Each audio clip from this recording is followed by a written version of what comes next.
Hello, hello. Good morning, good afternoon, and good evening to the Flight Sim world. This is Viperstrike 95, and we are back with, with our around the world flight, and this is day number 35 of our trip. Good to see you guys, and today we'll be doing our first of three flights. The first of two mainstreams in Peru, and we got a pretty fun flight here today as well. Um, We're going to be checking out Peru first. We'll be entering Peru through Bolivia. So we're back here at La Paz El Alto International Airport, just outside of La Paz.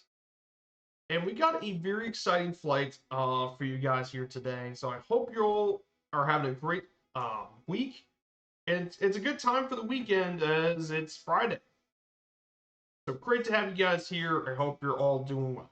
So before we get started, I want to say hello to all the people in the chat. We have my trusty moderator lurking in chat. Good to see you. And all of you guys here. Nice having you guys here.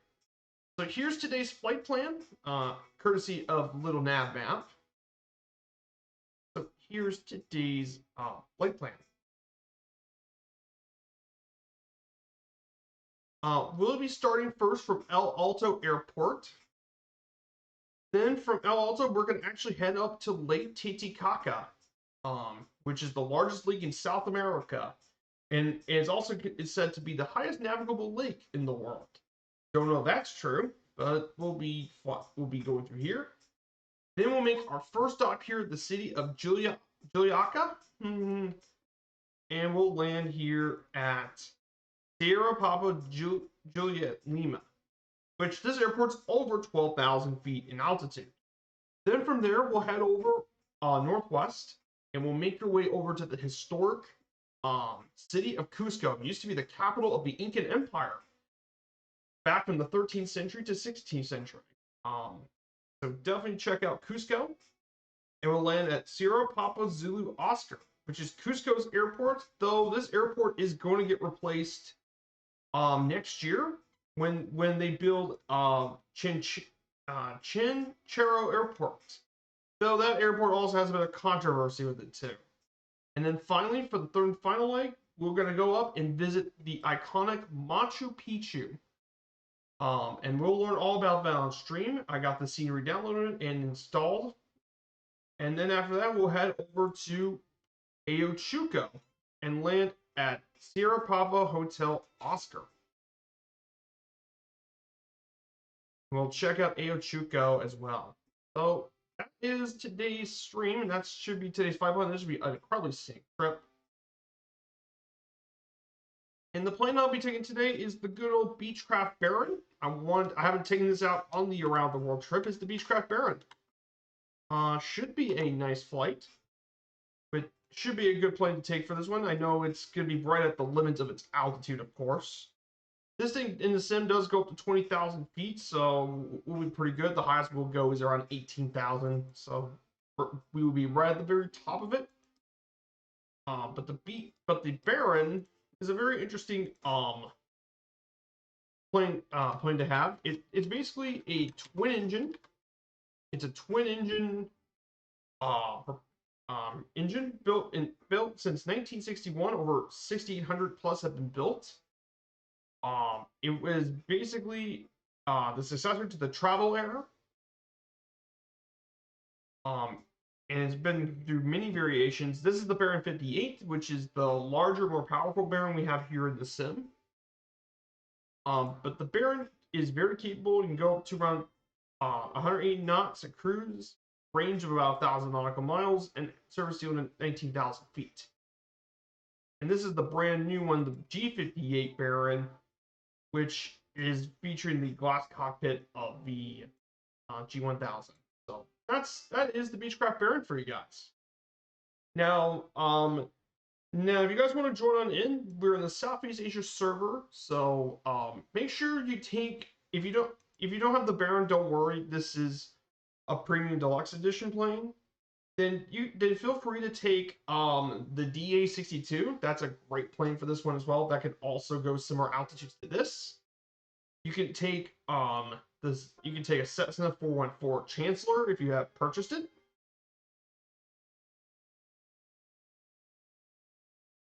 But you got plenty of options for what to do for flying a plane in the sim. So we're gonna go ahead and get her turned on and stuff.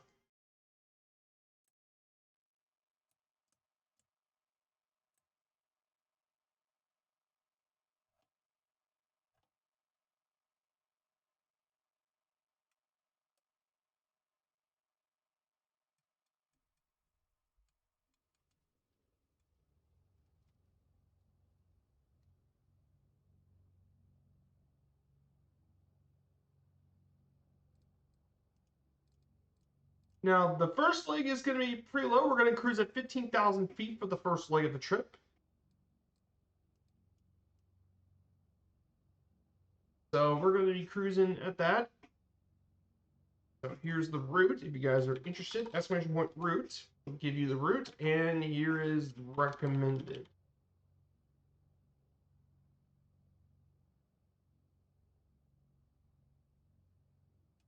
Now, one of the things you do have to keep in mind is this is El Alto, and if you guys don't remember what I said back,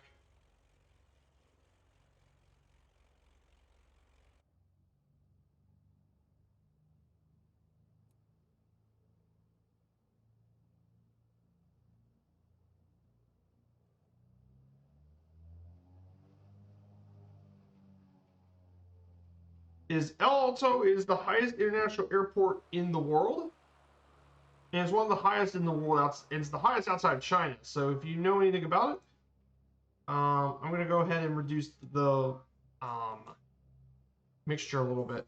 And that's because we are in really high altitudes for this flight. So a lower mixture might actually work a lot better for this airport. We're going to go and taxi out to runway 10. I could take off on the dirt runway, but I'm going to take off at the asphalt just to be safe, on the safe side, especially at this insane altitude.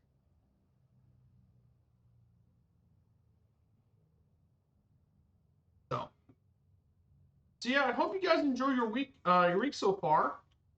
Yesterday, Murphy had his VATSIM flight from Dublin to London Luton and then to Newcastle.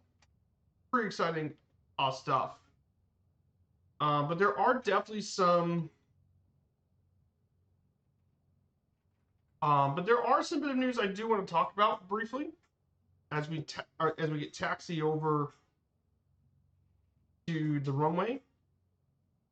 One big news is going to be the freeware Frankfurt has been released for free. By the way, it's a freeware. So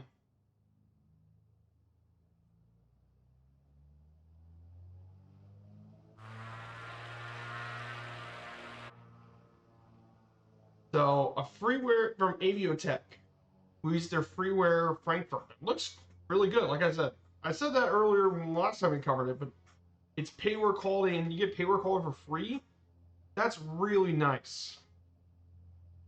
Very, very nice airport, especially for free. Which, hey, you can't beat free. Free. Um, but here's a really interesting news. Classic Aircraft Simulations has released their J3 Cub, probably the best version of it yet. Featuring latest technology CFDs, accurate flight models, hand prop start procedure, engine start, engine damage and failure, physics base, aircraft state persistence, aircraft options, landing gear failure, tablet, custom avionics, custom pilot passenger models, prop strike, and more. But it looks very awesome. Great to see someone finally brought a Cub like that to the sim. Huge fan of the Cub series plane, by the way. And you can get it on Contrail and sim market for around $20 US, which is very nice. Which is very nice to have.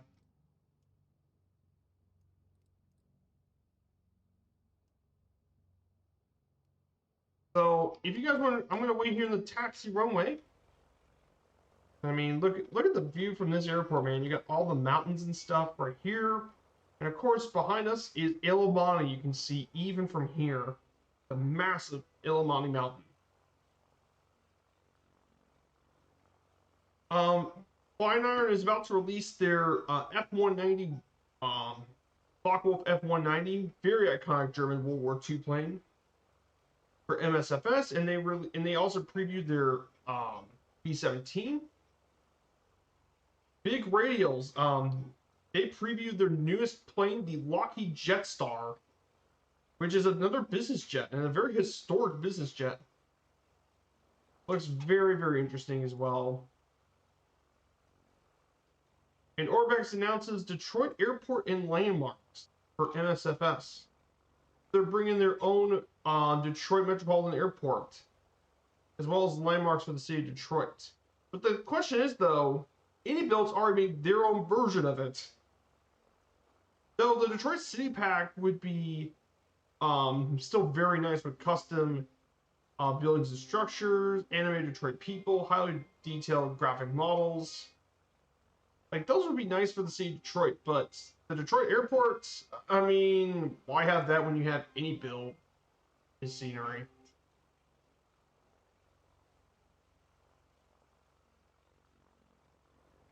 Let's go ahead and take off here. Flaps down. Oh, that's right. They just released Nairobi. Oh, that's huge news. So yeah, if you guys want to get a payware, you guys now have Nairobi. Huge news. We need more of that.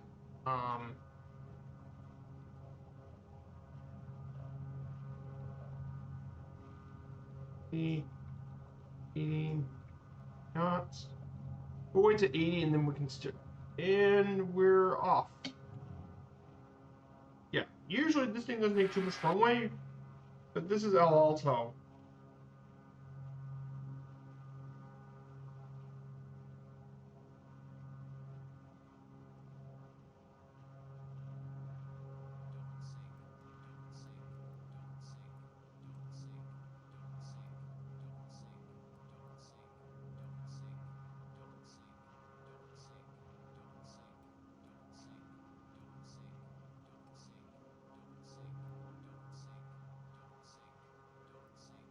So we're up and away.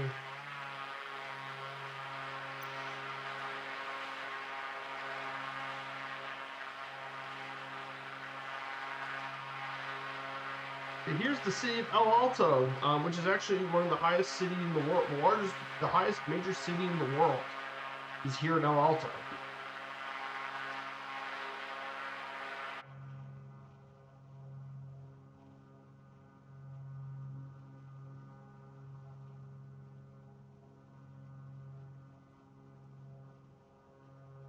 Yeah, look at the views to your right. That is super high up there. And then F is Elite.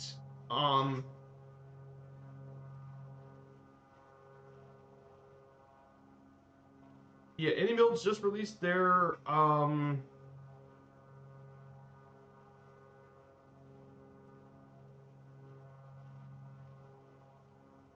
Yep, it has just been released in Nairobi. Big news for that, for one of our hubs.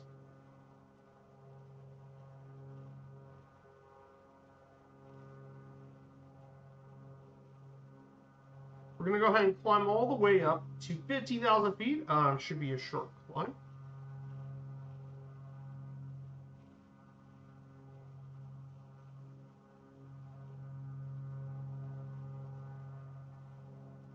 But yeah, I haven't taken the Baron out for a bit. It's nice to take a different plane out for a bit, especially a plane like the Baron, which I haven't actually flown in a very long time. So, we're going to get our way up.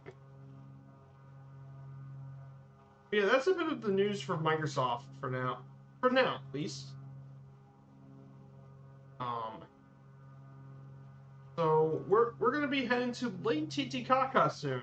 So I want to go ahead and talk a little bit about the lake. We will be flying over this lake very soon. But Lake Titicaca, South America's largest lake. And it's often called the highest navigable lake in the world. It's the largest lake in South America in terms of volume, water, and surface area. It's on the border of both Peru and Bolivia. It has a surface elevation of 12,507 feet. And and usually the claim to the highest lake is mainly due to commercial craft, though numerous smaller lakes are at higher elevations.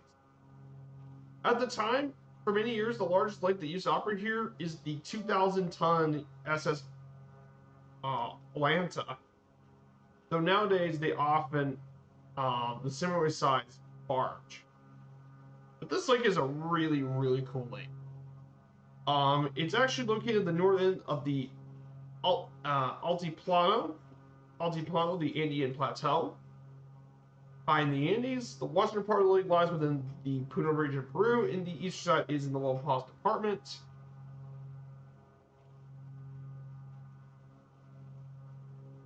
There's also and there's 5 major river systems that feed into the lake, and those are the Ramis, Coata, Ilav, Huancain, and Suchex, as well as 20 other smaller streams enter into the lake. There's also 41 different islands, and some of them are quite densely populated. However, since 2000, the lake has actually been receding by almost between April and November 2009. The water levels dropped 32 inches, caused by shortened rainy seasons and the melting of glaciers. Water pollution is also an increasing concern due to the cities that are growing.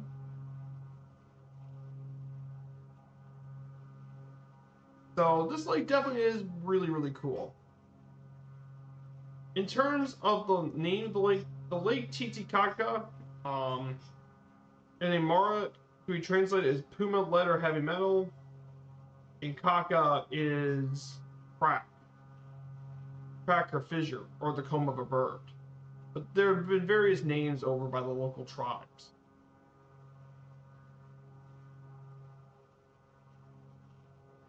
But one of the other really unique things about this lake is it's home to over 530 different aquatic species live in the lake, including large populations of water birds. And there are also several species that are within the lake, mainly the big old Titicaca water frog and the Titicaca grave are actually, it didn't make it to the lake. The frog in particular is a really unique kind of frog. It's related to that of the marble frog, but one of the really unique ecology of this skin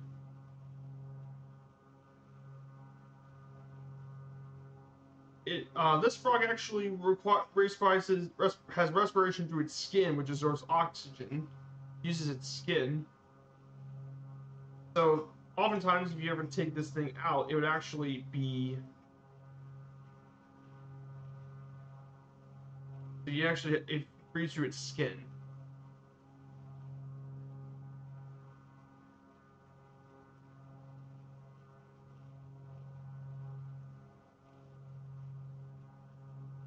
Which is pretty cool. These frogs are definitely pretty cool. And they often feed on small amphipods, and snails is what they mainly feed on. Though other food items include insect and other tadpoles. And even adults eagerly eat some of the smaller fish. However, they're currently it says currently endangered due to the fact some people eat it for food, pollution, and of course they also introduced rainbow trout into the waters.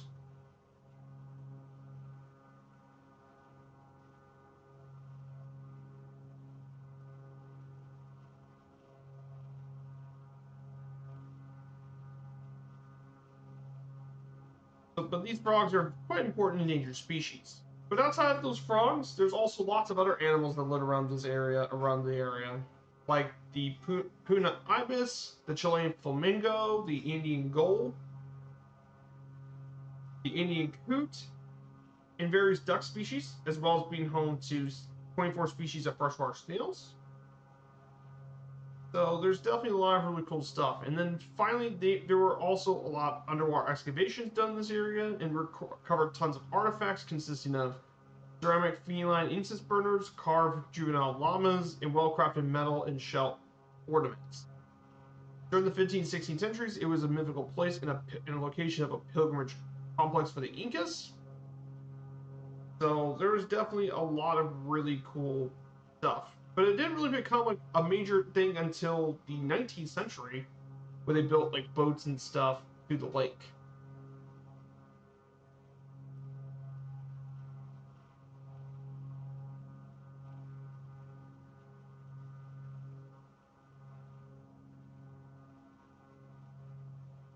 But really cool stuff. Lake Titicaca, really cool lake. That's worth flying over and visiting. So that is Lake Titicaca.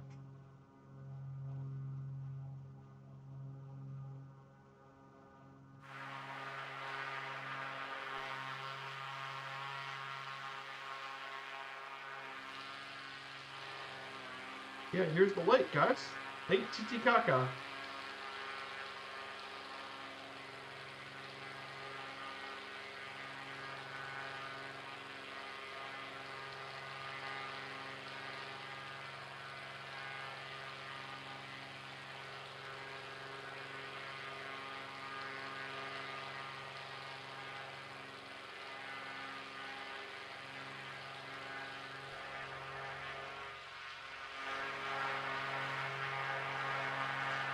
So yeah, I hope you're all doing well. I hope you got some really cool plans this weekend. I hope you guys have some really cool plans and stuff for the weekend.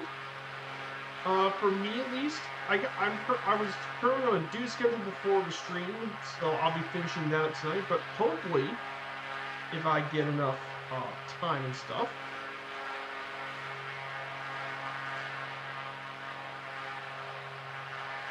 I'll get the rest of it done tonight, and then I'll be doing more due schedule stuff for the next couple days, because I'm not far from Sean at all. In fact,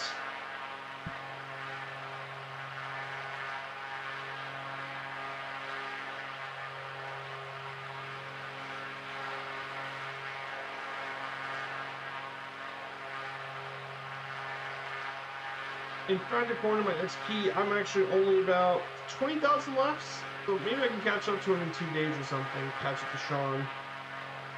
But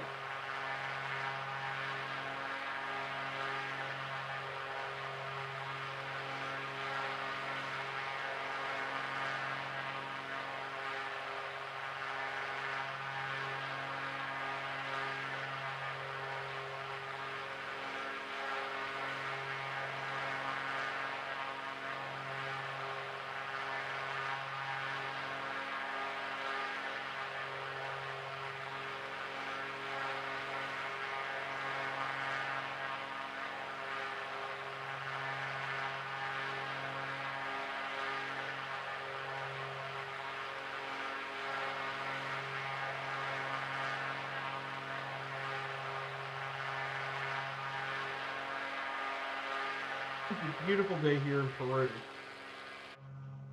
And now we're about to enter Peru very shortly. About to enter Peru.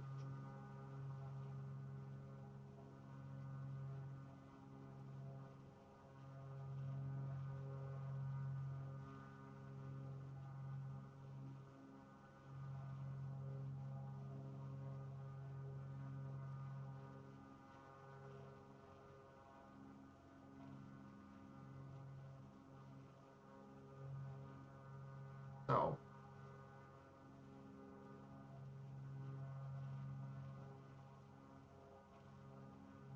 it's a really cool area. So we're going to continue on this for another 130 nautical miles.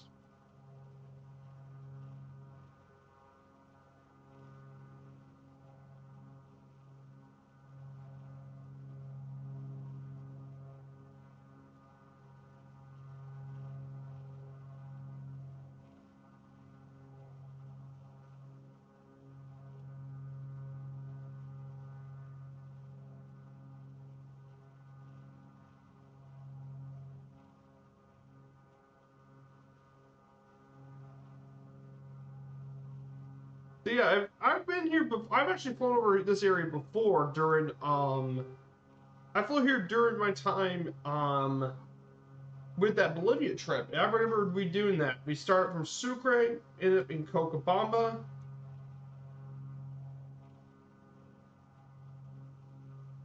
And then from there we flew to La Paz, and then after La Paz and Alta, we'll make our way over to Cochabamba airport. and we landed there. That was a fun flight in that Palaz Porter. And also, I took the Porter for that one, just like I did for that.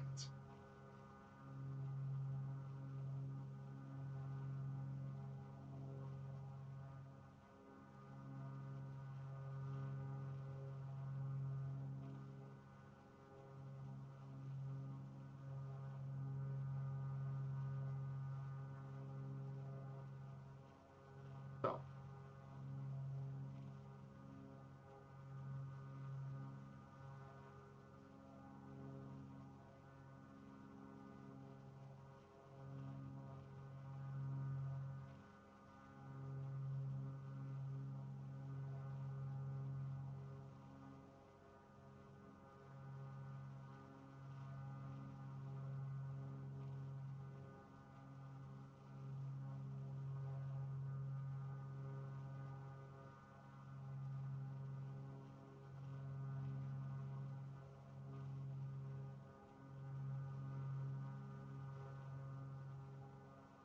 Really cool stuff about Peru.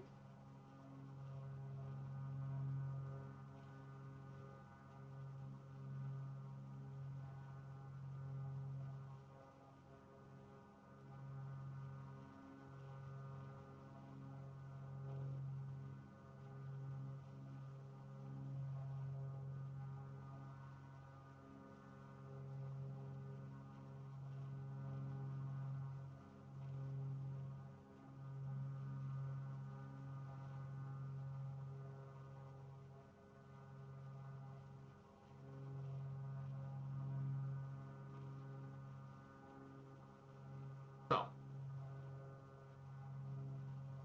But yeah, I'm not far from Sean at all for the leaderboard stuff, and well, according to Firefly Air,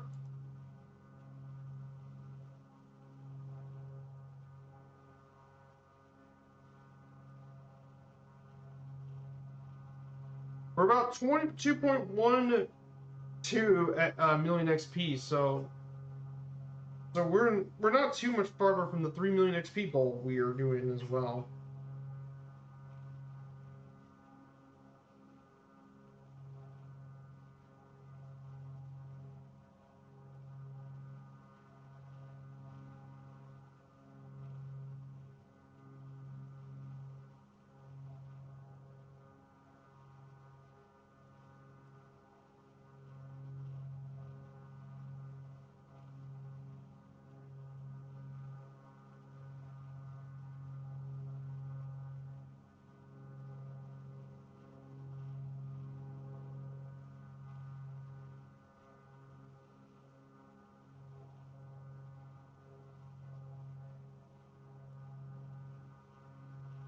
So.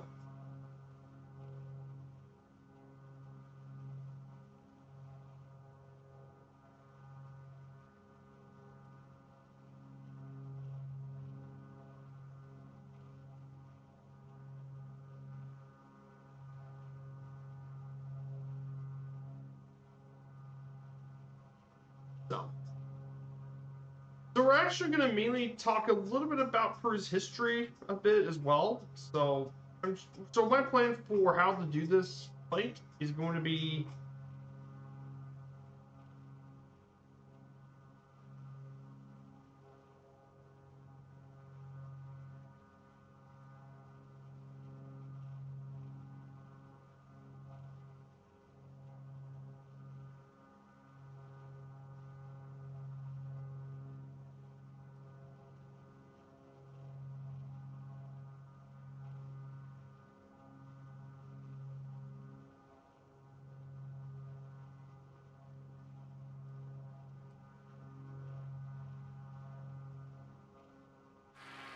this. I mean, this is just cool. The scenery here is just awesome today.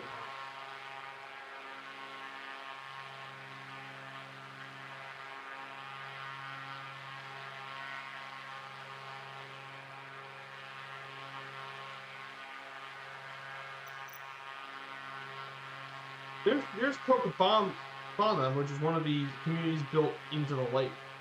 One of the largest cities built into the lake. There's lots of other communities around this lake as well.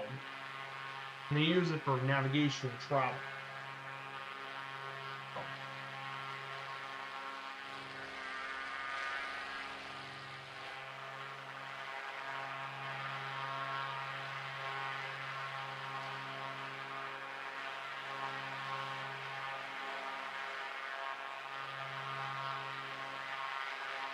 here's my Discord if you guys want to check on in. Here's my Discord.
So let's talk a bit about Peru's history. Hey, Frankie Poops, good to see you, Frankie.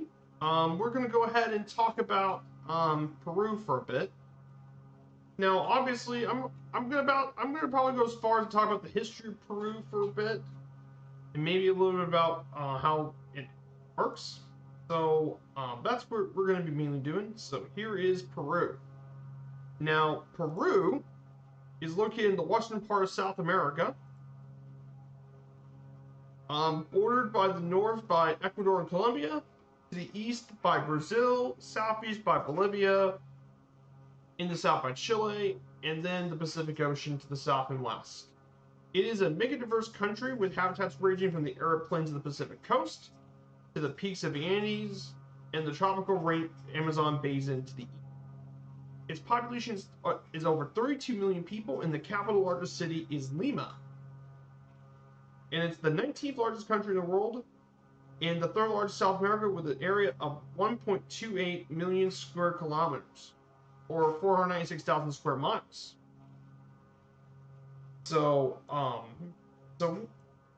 Frankie, we're right now flying over Lake Titicaca, which is the largest lake in South America. So that's where we're flying over today. Now, it's home to several cultures during the ancient and medieval periods, including the most notably the Incan Empire. Then after the fall of the Incan Empire, it became a territory for the Spanish Empire before gaining independence in the 19th century. It's had quite an interesting history in the 20th century. So nowadays, Peru is growing economically and governance. It also has a wide range of different cultures, like Mestiços, Amerindians, Europeans, Africans, and Asians. And it has extremely diverse and strong culturally, mainly with art, cuisine, literature, and music. Makes up Peru. So to talk about the history of Peru for a bit, the earliest evidence of human presence here was dated back to the 12,500 years BCE in the Huaca Prieta settlement. And a lot of these societies were based off agriculture using techniques like irrigation and terracing. They also had camelid husbandry and fishing were important here as well. And mainly had to rely on redistribution because they didn't have any notion of market or money. In the oldest complex society in Peru is the Corral Norte Chico civilization that flourished in the Pacific coast between 3000 to 1800 BCE. And these early developments were followed by cultures that were developed around the coast and Andean regions. Between 1500 to 300 BCE was the Chaban culture, which was probably more religious than political figures. Then you have the Moche tribe, which was around the first millennium CE, known for their irrigation system, which fertilized their arid terrain, sophisticated pottery, lofty buildings, and clever metalwork. However, the big civilization a lot of you guys know about is the Incas. In the 15th century, they formed the largest empire in the entire pre-Columbian Americas, and their capital is Cusco, which is going to be one of our cities we'll be flying over today. But they built a pretty impressive empire. As far north as Ecuador, part in little small parts of Colombia, to far south as the modern territory in Argentina and Chile.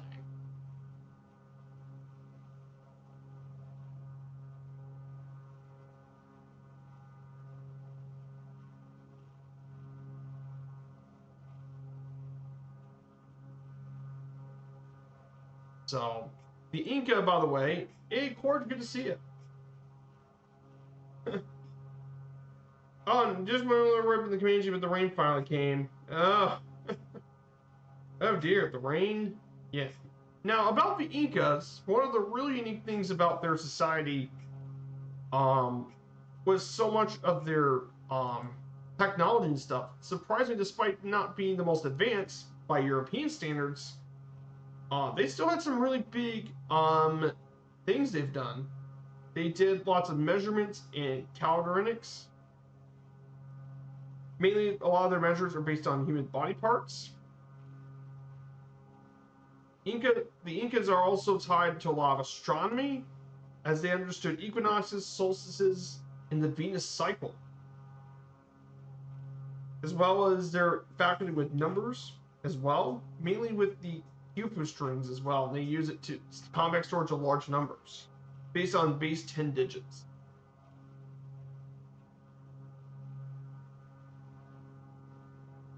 And they got a lot of really interesting stuff about the Inca as well. But the Incan Empire definitely one of the most important pre-Columbian empires. And at one point, they were incredibly wealthy with all sorts of silver and stuff. So, pretty big stuff. And the Incas, and they incorporated a large part of South America as well. However, unfortunately for the Inca, their rule wasn't that long because, well, the Spanish came around this area, and the last Zappa Inca, Atahualpa, became emperor, and in 1552, a party of Spanish conquistadors, led by Francisco Pizarro, defeated and captured the Incan emperor at the Battle of Cajamarca, and took decades of fighting, but eventually the region fell to the Spanish as the viceroyalty of Peru, with the capital at Lima. And that conquest led to spin-off campaigns throughout the viceroyalty towards the Amazon basin as well, and the last Incan resistance was suppressed in 1572. A lot of the indigenous population collapsed due to diseases, Spanish, as well as exploitation stuff, caused a lot of the indigenous tribes. In the 1570s, this area was mainly used for gold and silver mining, and forced a lot of Amerindians to be as part of the workforce by being forced to serve labor. And with the discovery of the great silver and gold lodes at present-day Bolivia and Potosi, it flourished as an important provider of mineral resources and provided revenue for the Spanish crown, and fueled a complex trade network extended as far as Europe and Manila in the Philippines. However, by the 18th century, declined silver production and economic diversification greatly diminished world income, so the crown enacted the Bourbon reforms that increased taxes and partitioned the viceroyalty. And the new laws provoked an entire couple of rebellions, which were suppressed. However, eventually,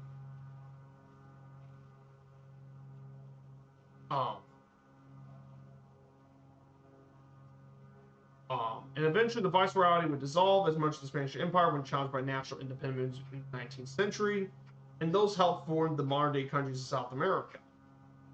And there have been multiple rebellions throughout the 18th century in 1742 and 1718, but it wasn't until the early days of the 19th century when the South American nations were, and while most South American nations were swept by independence wars, Peru remained a royalist stronghold. However, with all the economic crisis, though, Eventually, Peru became an independent nation.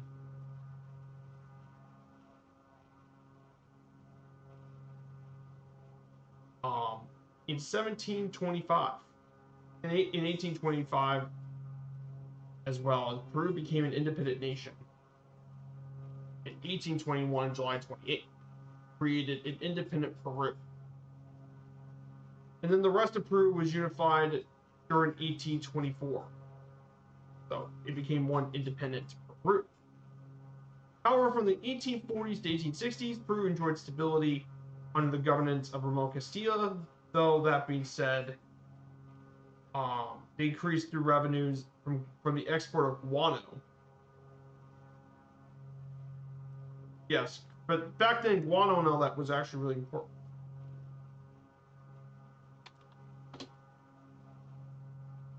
Then in 1879, however, it entered the war. However, by the 1870s, these resources had been depleted, and the country was indebted in political infighting. And then in 1879, they entered the war of the Pacific along with Bolivia. However, unfortunately for the Peruvians and Bolivians, Chile won the war, of course.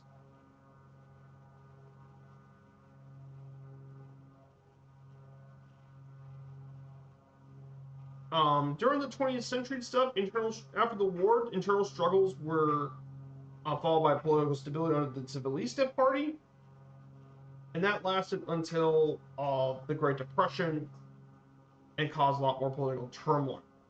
There's also tensions, of course, with Ecuador.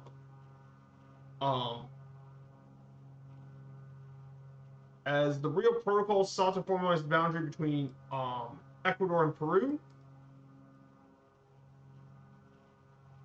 And then in 1948, in a military coup, General Manuel Orita became president, and it became known as the Ochinio.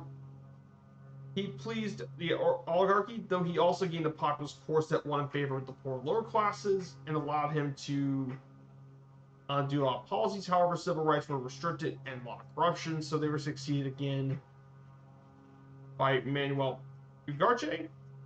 However, Prado was then overthrown by the military due to fraud in a coup d'etat and installed a military junta. And that's a common theme for much of the 20th century, and there was a lot of military coups happened in Peru during that 20th century.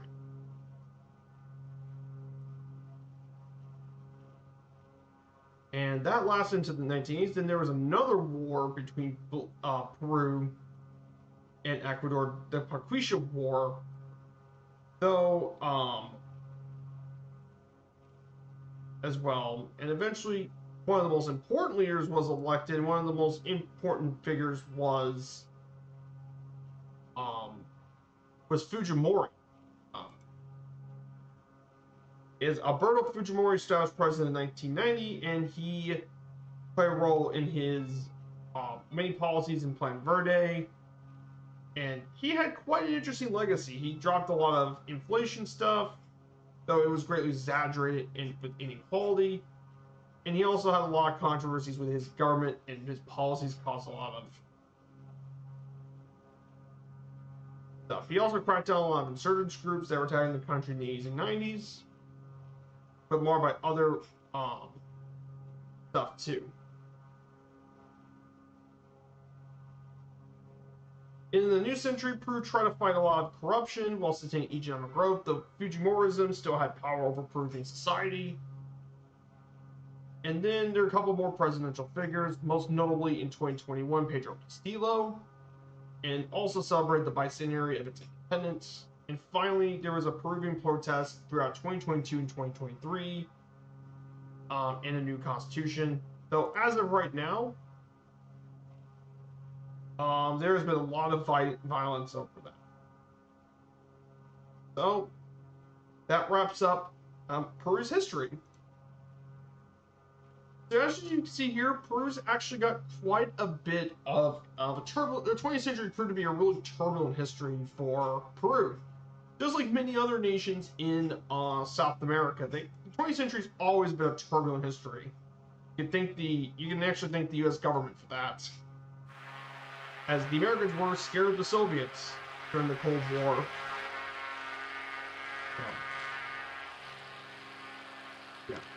So here's the scenery. It looks really, really nice out here. The scenery here looks really cool. Like I said, this is Lake Titicaca, the highest navigable lake in the world. So.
So,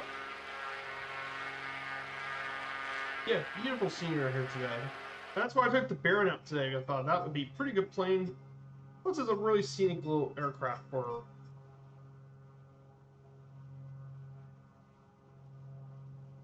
We're actually going to be flying near to our first stop of the day. We'll be flying to Juliaca. Will be our first stop of the day. So here it is, Juliaca, Peru.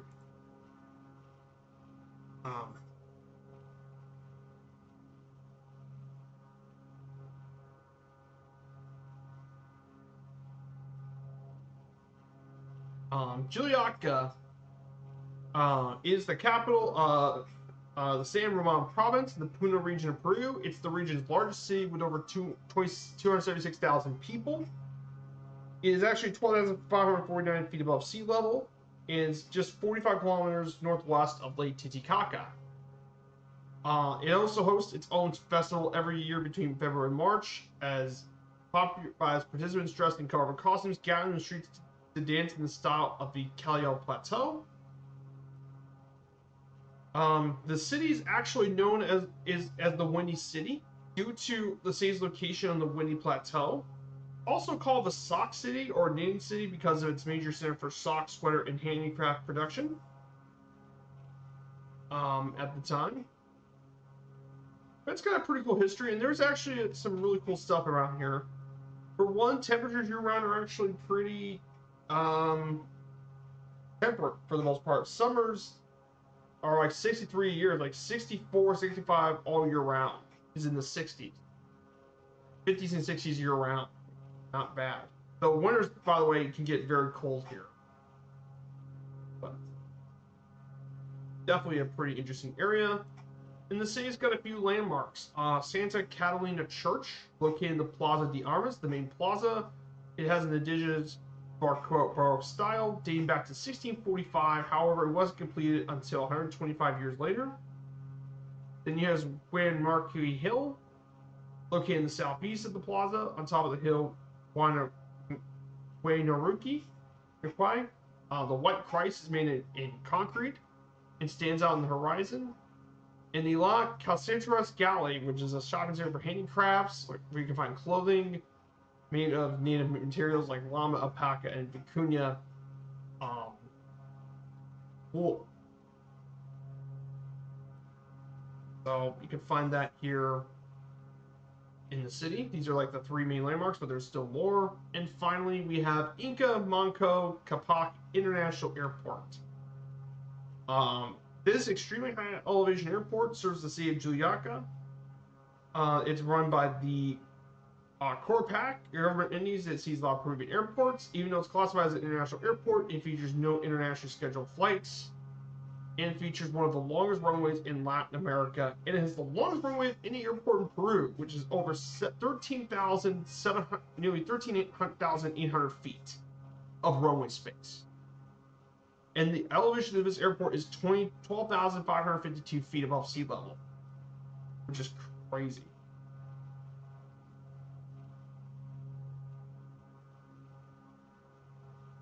Here we are, guys, our first stop.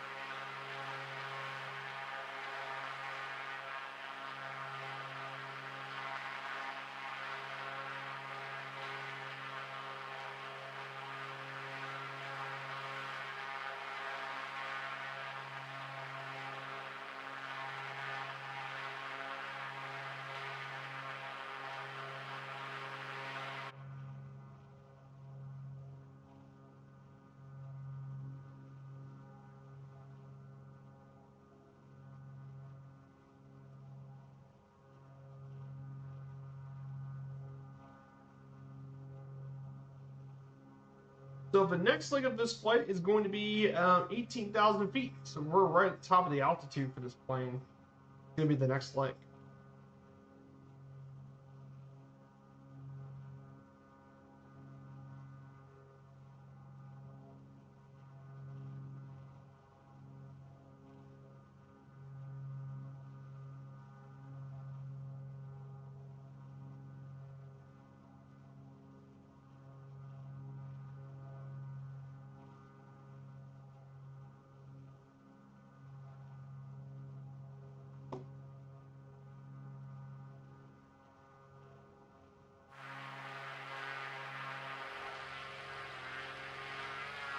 Here's Julia Ocken.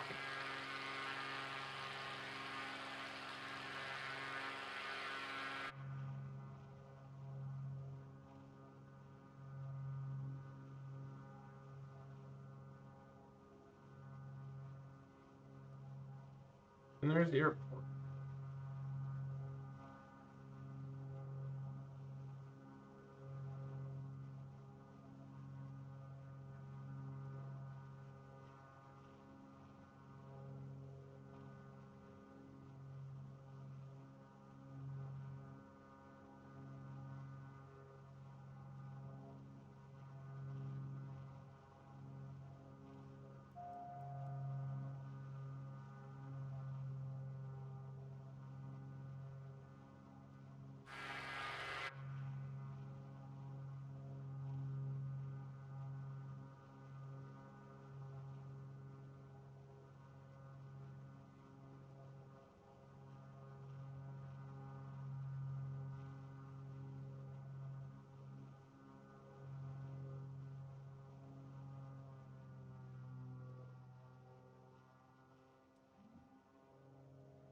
Here we go, guys.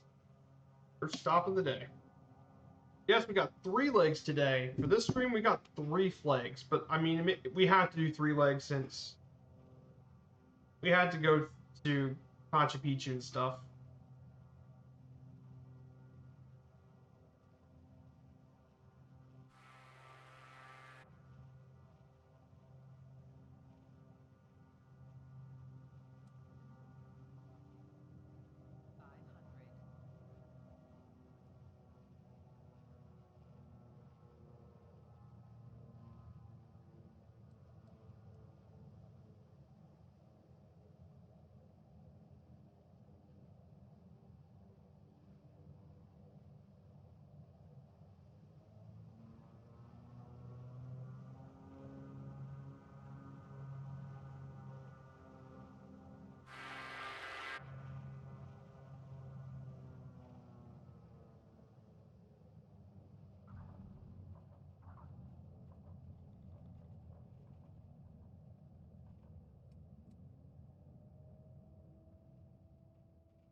Up here. Alright, let's stop right here for a little bit, guys. So yeah, the reason is we're going to be needing to take off in the long runway again. So, we'll stay right here. If you guys want to join on in, you guys are more than welcome to join on in for this group flight. We're going to be flying over to our next stop in Cusco. So if you guys want to join on in, we're in the Southeast Asian server. I posted today's route. So here's our route for the flight.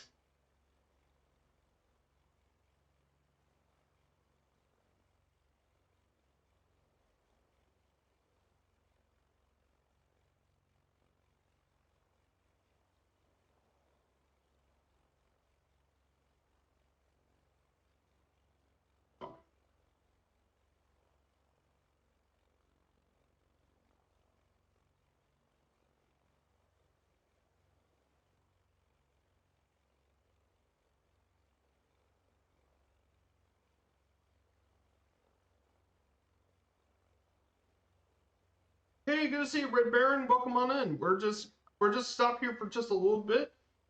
So if you guys want to join on in, we're flying in Peru today. We took off from El Alto Airport in Bolivia, and we flew across Lake Titicaca, the highest navigable, one of the largest lake in South America. So we're actually here at Juliaca at Sierra Pablo Juliet Lima. So that's where we're at. We're going to be flying to Cusco and Machu Picchu today. Should be a very exciting flight, for sure. So we're about to get ready for leg number 2.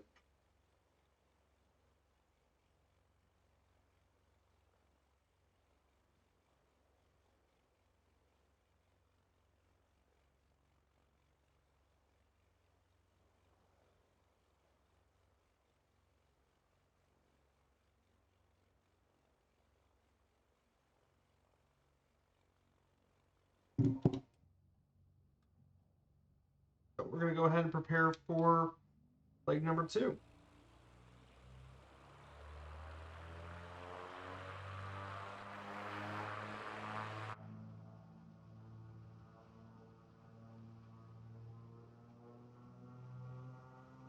So we're going to go ahead and take off from here.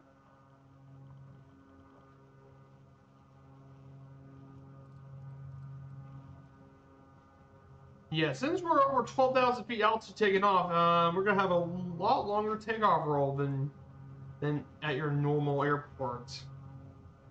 We're going to take off once we reach 80, though. They eventually get enough speed off safely.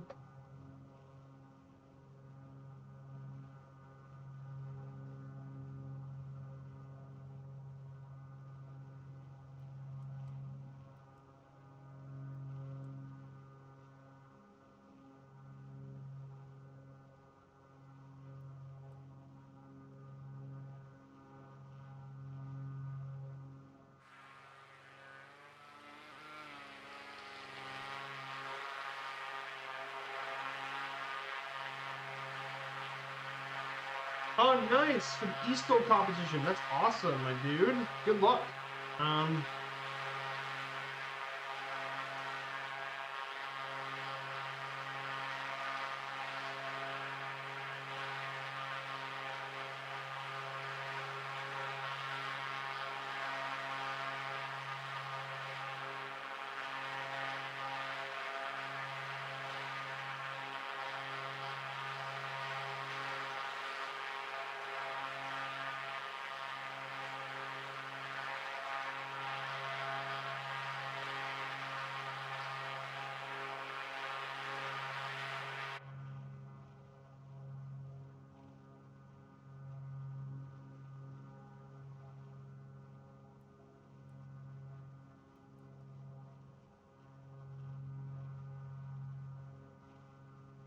Yeah, we're gonna climb all the way up to 18,000 feet for this leg. So,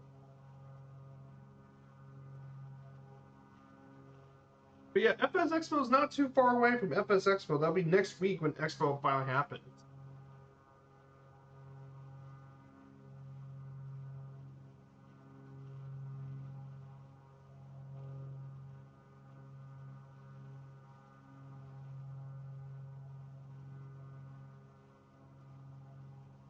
Oh, nice! You're gonna go to Expo. That's awesome, Frankie.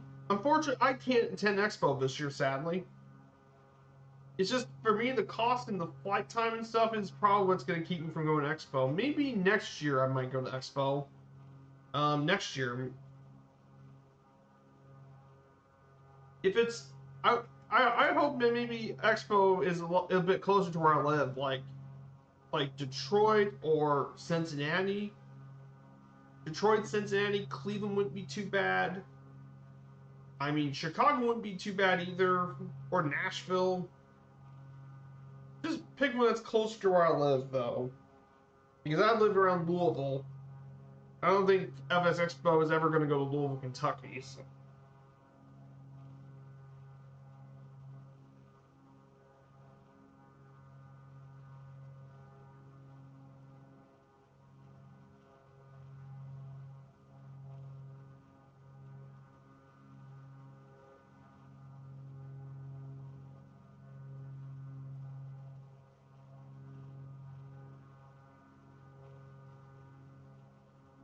Dayton would be, I mean, Dayton would be pretty cool.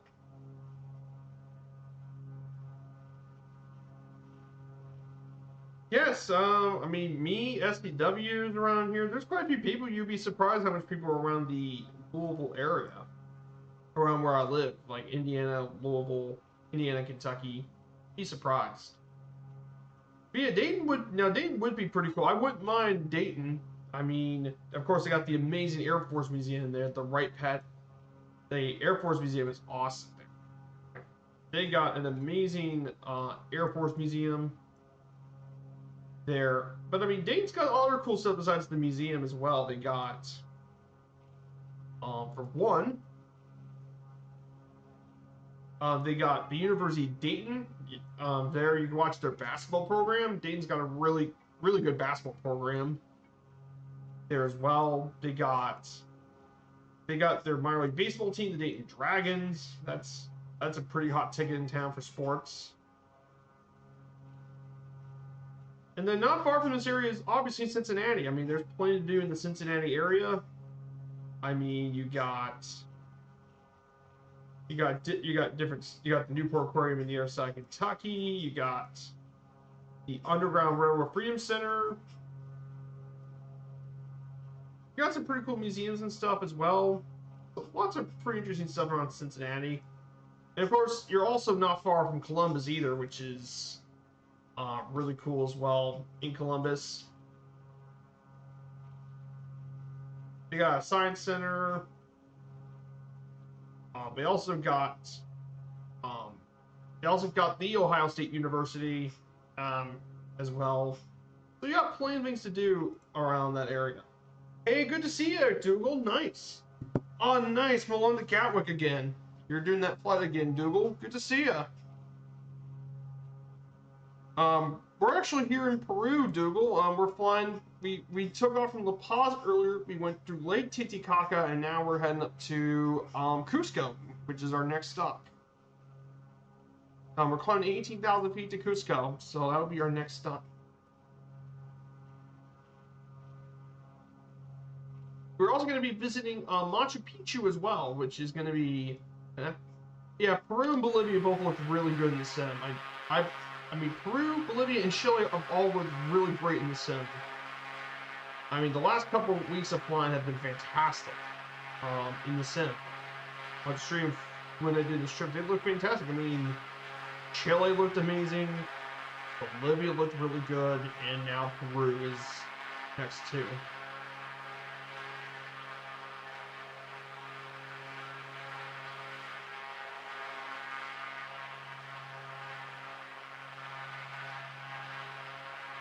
So, pretty cool stuff.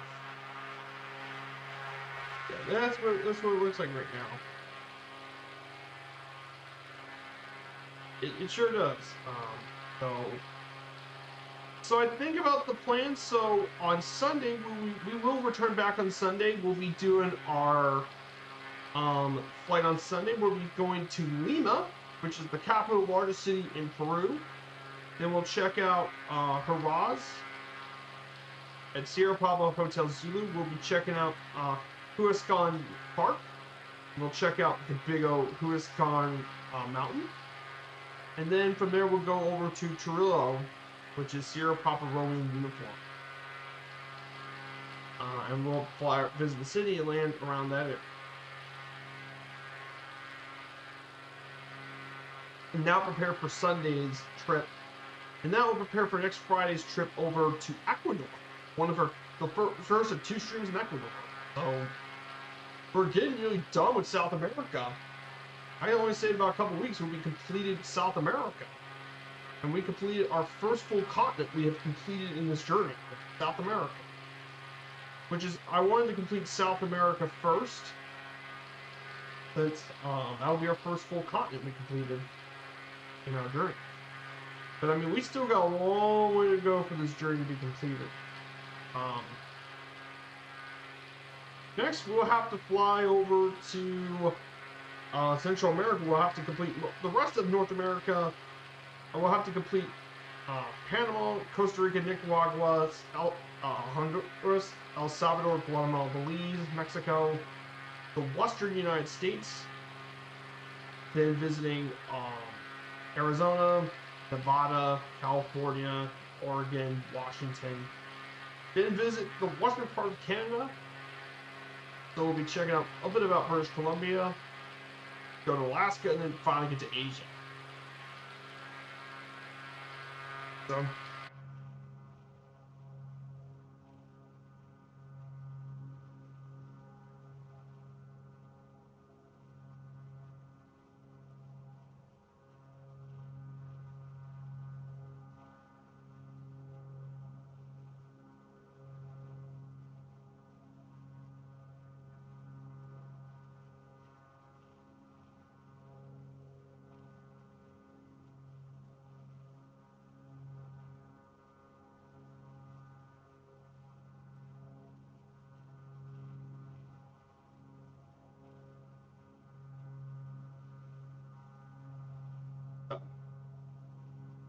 let's go ahead and talk a little bit about one of the places we'll be visiting today. We're going to be heading up to Machu Picchu, actually. We're going to actually go ahead and talk about Peru's government for a bit. So, however, that's about as far as the normal Peru notes go, and that's because, well, we're going to be saving it for something really cool.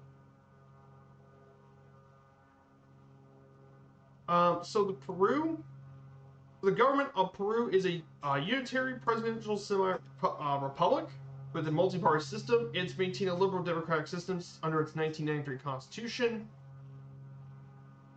It's also a unitary republic, which means central government holds the most power and can create administrative divisions. And it combines elements from different political systems in the U.S. and the People's Republic of China. For example, for the United States, it has a written constitution, autonomous Supreme Court, and a presidential system, while the Chinese have a unicameral Congress, a premier and administrative system. There's 3 branches into the Peruvian government. The legislature, led by the unicameral Congress of Peru, consists of 103 members of Congress, which is based on population, President of Congress, and the Permanent Commission. The executive, which is the President, Council of Ministers, which controls domestic legislation, and finally the judiciary with the Supreme Court of Peru, along with different superior courts, trial courts, and district courts.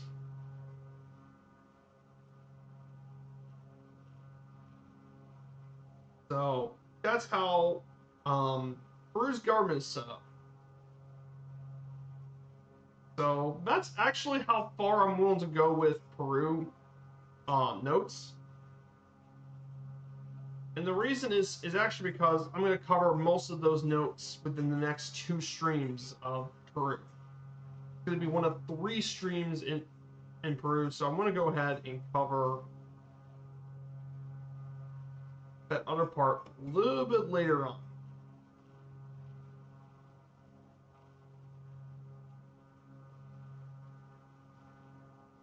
And I'll cover the rest of that on another stream.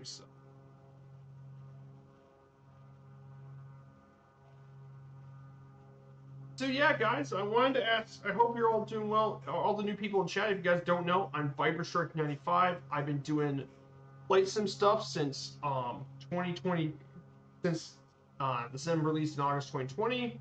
I've been streaming here since May 2021. I've done plenty of adventures on my own, including the 1926 Berlin-Beijing flight in the Junkers J-52 recreation, and most recently the 2017 Britling DC-3 around the world.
Hey, Balmer, good to see you. Oh my goodness, we got a raid from Angry One Horn. Welcome on in, my dude. Hey, everyone, I hope you had a great stream. You're probably doing some more of the CJ4 ferrying flights today. So, guys, if you want to know who I am Viperstrike 95. I've been flying in this sim since 2020. I've been doing streaming since May 2021. I'm currently doing now an around the world trip. I've done a previous one last year as I recreated the DC-3 around the world of 2017, and now I'm doing an all countries around the world trip. We're actually right here in Peru. We're in the Beechcraft Baron, and we're flying our way over to Cusco right now, which used to be the historic capital of the Incan Empire. So I hope you're all doing well. It's great to see you guys. Happy Friday. So thank you guys so much for coming in. I mean, I have all the great supporters here as well. Just incredible time. I hope you had a great stream, Angry. Thank you for the shout out, Typhon, for that.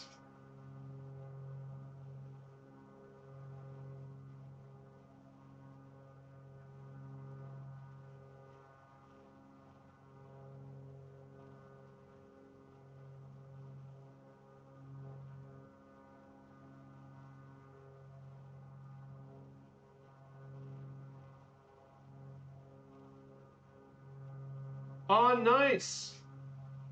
You guys landed in Bellingham, Washington from Anchorage. Oh, nice. Very cool. That should be a pretty nice flight. Anchorage to Washington.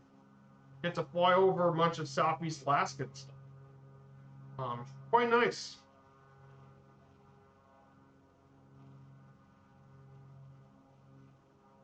So yeah, one final leg left to go.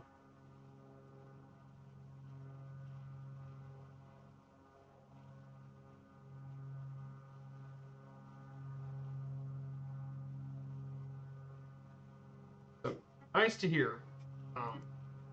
But actually, we're going to talk about our main topic here, and this is a place we're going to be checking out later. I'll be splitting this up into two parts for this flight.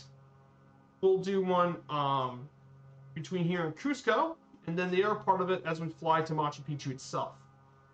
But Machu Picchu, if you guys don't know anything about this place, well, Machu Picchu is actually a UNESCO World Heritage Site. It was a 15th century Inca citadel built in the Eastern Cordillera mountain range. It's actually on a 7,000-foot mountain range. Often referred to as the lost city of the Incas, it's the most familiar icon of the Inca Empire. For most of us that think Inca, they think of Machu Picchu. This place actually is pretty interesting. Since the Inca civilization had no written language and followed the first encounter with the Spanish, no Europeans are recorded to ever visit the site. From the late 16th to 19th century, there wasn't much historical knowledge, and no written records, obviously. They didn't have any written records of this place either. The names of the buildings supposed to use inhabitants are the product of modern archaeologists based on physical evidence like tombs. And it was built in the classical Incan style with polished stone-dried walls. And there are three main structures. We'll talk more about those structures later. However, by 1976, 30% of Machu Picchu has been restored, and it's still continuing even to today. Apparently, modern archaeologists believe that it was actually constructed as an estate for the Incan emperor Pachacuti, who lived between 1438 and 1472. It was built around 1450, but abandoned a century later at the time of Spanish conquest. So, and it's currently a UNESCO World Heritage Site, and it's voted as one of the new 7 wonders of the world. Well, so Machu Picchu, I got the scenery for it as well. I downloaded the scenery for today's flight since we definitely needed some notes and stuff for the flight. So the history of this place, it was previously believed to be built around the 1450s. However, a 2021 study actually did some radiocarbon dating. It's actually been revealed to be occupied between 1420 to 1530 AD. And construction appears to date from 2 great Inca rulers, Pachacutec Yupanqui and Tupac Inca Yupanqui in the between 1438 to the end of 1493. And a consensus from among archaeologists believe that this was ordered construction of a royal state for a retreat after a military campaign. However, even though it was considered to be a royal state, it was not passed down the line of succession. Rather, it was used for 8 years before being abandoned. Most likely, smallpox did a lot of those workers in. Now, of course, during its daily life in Machu Picchu, it was estimated that 750 people lived around this area. Most served as support staff who lived there permanently, and sometimes also religious specialists and temporary workers lived here as well. And most of these were immigrants from different backgrounds.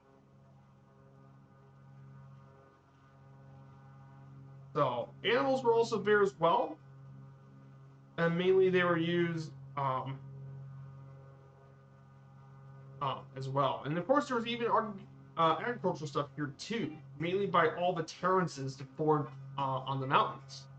And that way, it was built there to ensure good drainage and soil fertility for the mountain, as well as protecting it from erosion and landslide. And you can find those all over Machu Picchu when you visit there. However, the Spanish did come here during the 16th century. The Spanish, who recently controlled, documented the indigenous individuals in this area, and he did have notes during the period as well with sumptuous and majestic buildings with great skilled art. However, it was later abandoned, and over the centuries, the surrounding jungle overgrew the site, and few outside the area knew of its existence. The site may have been rediscovered and plundered by German businessman Augusto Burns. However, it wasn't until 1911 when American historian and explorer Hiram Bingham traveled the area to look for the lost capital, and it was led to Machu Picchu by a villager, Melchor Arteaga, and he did an expedition of this area. And even though he wasn't the first to visit the ruins, he was the scientific discoverer who brought it to international attention. And he made an expedition here as well. And they found many archaeological artifacts that as well for study. Nowadays, this area is now it became a national park. It's an historic sanctuary in 1981 by Peru, and in 1983 UNESCO designated it as a World Heritage Site, describing it as an absolute masterpiece of architecture and unique testimony to the Inca civilization. Nowadays, they built a more modern town around the area for a post office, train station, and hotels for the tourists who flock into this area.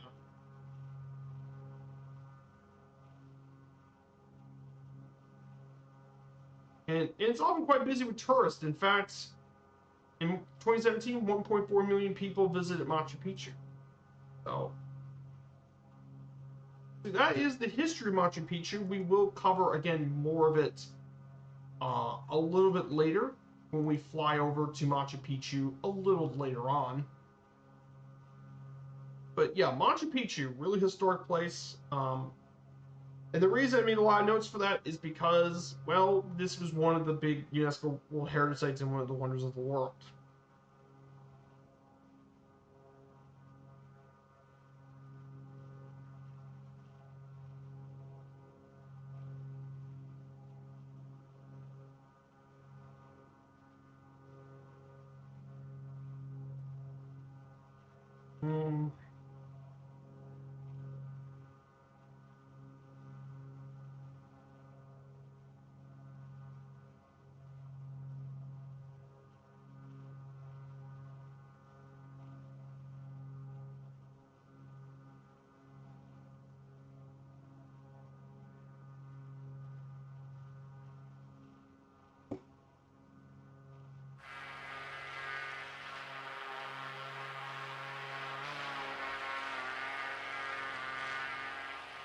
Yeah, the area is just... what a stunning area to fly over. And we're going to continue flying like this for the next couple streams across the Andes. But basically for the next couple days, though, we'll be flying across across more of the Andes Mountain range. We'll be flying through cities such as Lima, Trillo, Guayaquil, Quito, Cali, Bogota, and Medellin. Across the entirety of that part of South America.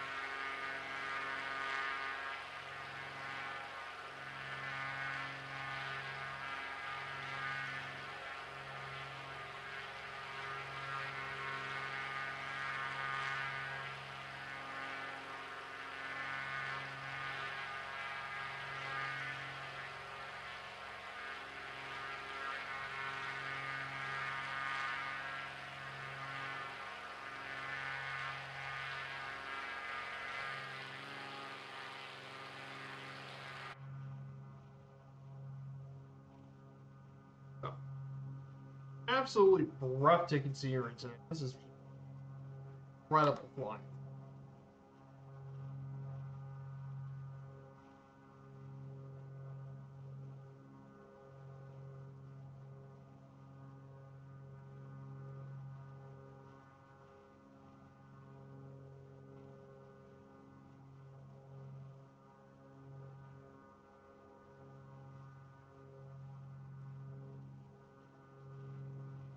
It's just incredible scenery here. Incredible. Can't wait to do even more flying in Peru.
So, yeah, we're just 217 nautical miles from our final stop here. If you look at our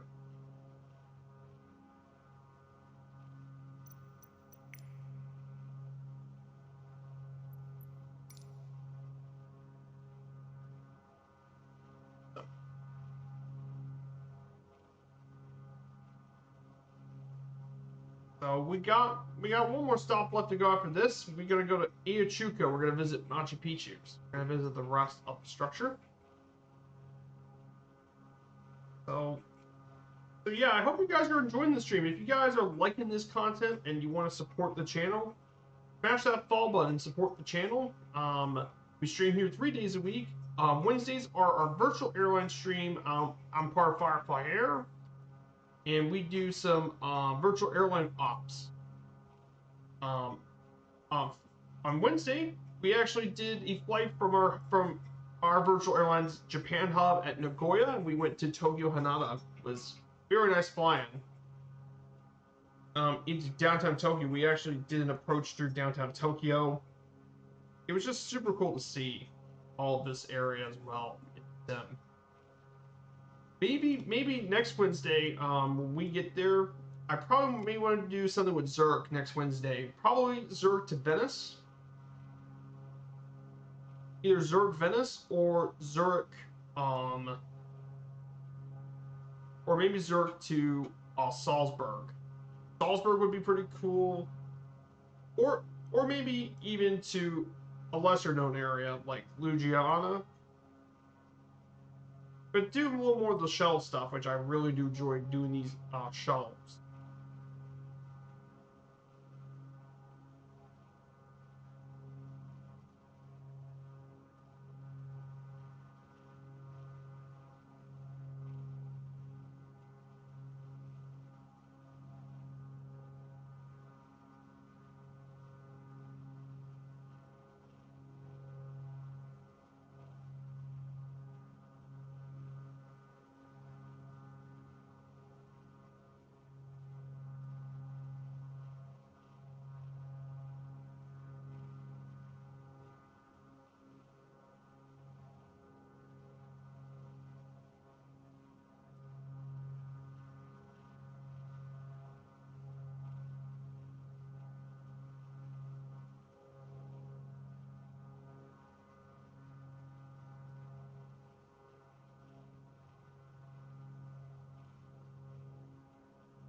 So let's go ahead and I'm going to cover the rest of the Machu Picchu notes for Machu Picchu. I'm going to go ahead and cover the rest of our notes for Machu Picchu.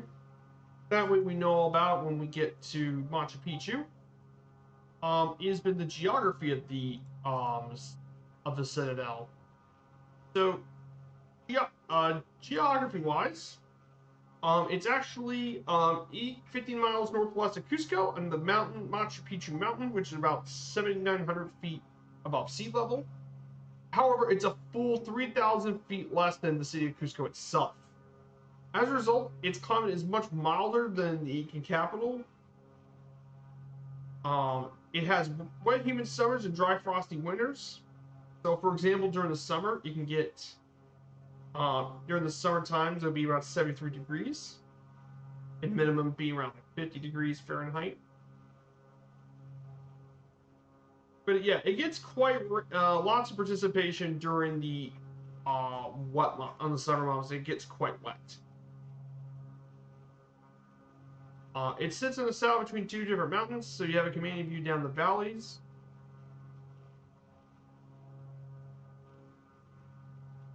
And fun enough, here's a funny thing about this area. It was actually built over earthquake faults. And this was not a coincidence, as according to research, they actually figured out that's actually where they found a lot of the building materials for Machu Picchu. Fractured rock were available over the faults, so that's when they built Machu Picchu. So that explains why they built the citadel back in the old time. So the layout of Machu Picchu is the layout of this. I have a map of it.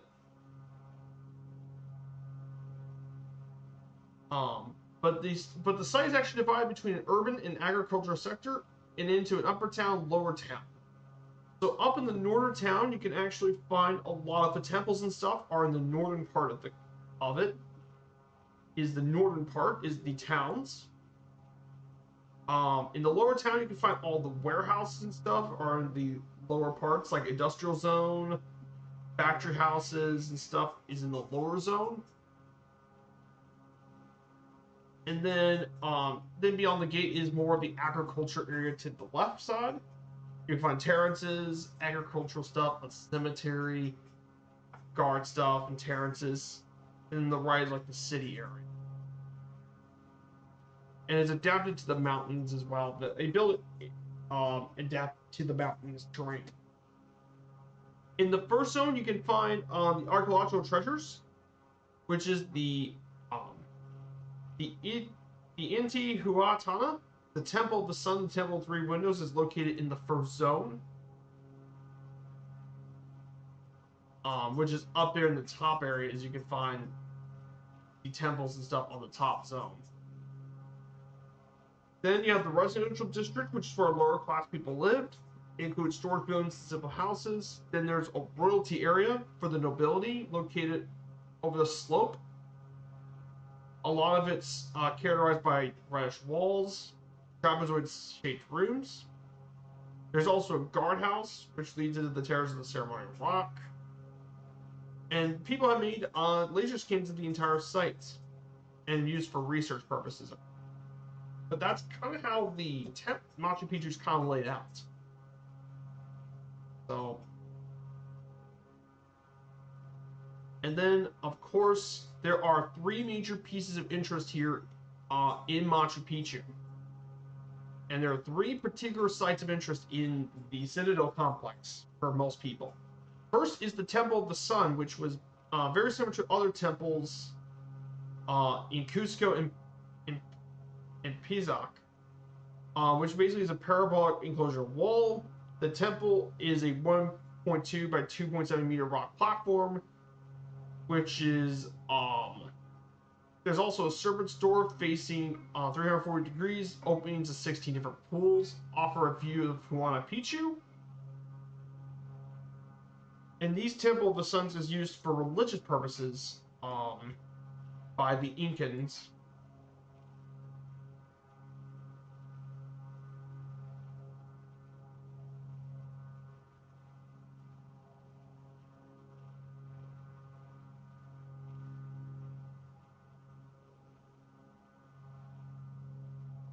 And they often use it for a lot of these temples for astronomy.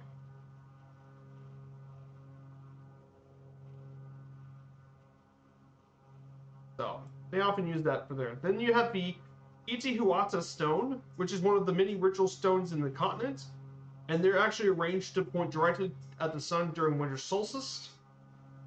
And the Inca believed that the stone held the sun in its place along its annual path in the sky.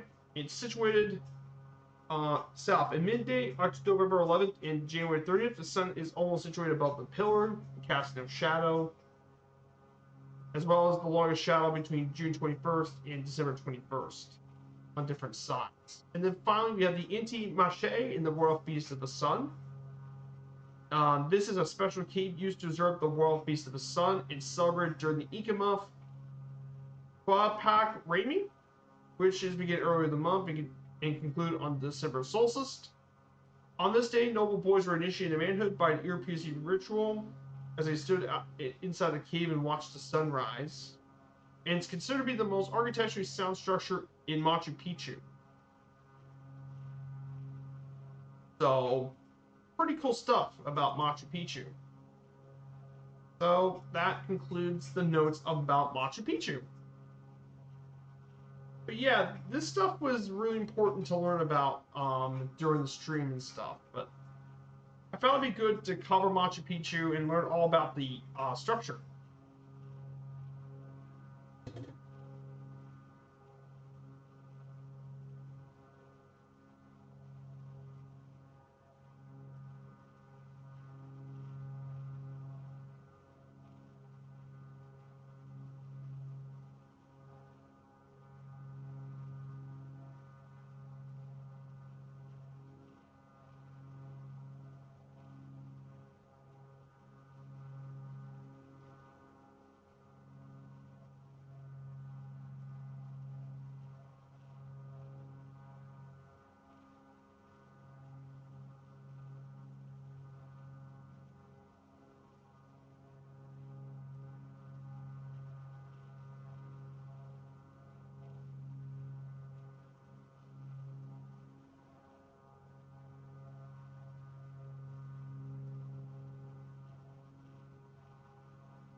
beautiful landscape. And if you look, hey, Sleazy does again. Good to see ya. Welcome on in, my dude.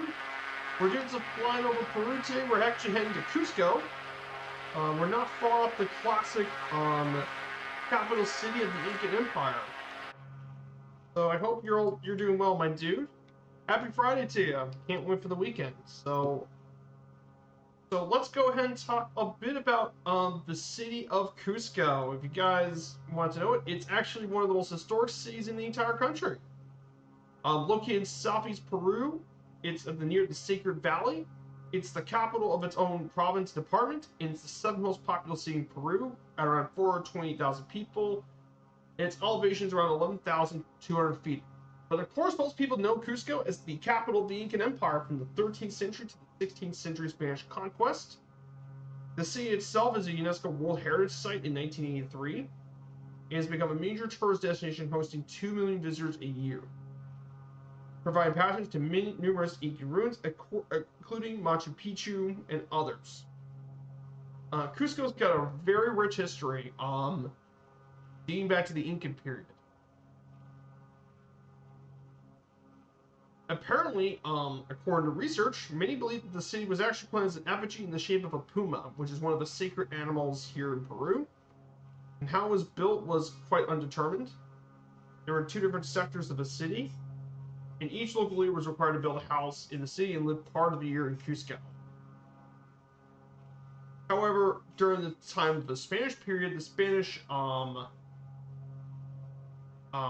quickly plundered this area, as well as despoiling a lot of the religious edifice to bring money back to the Spanish.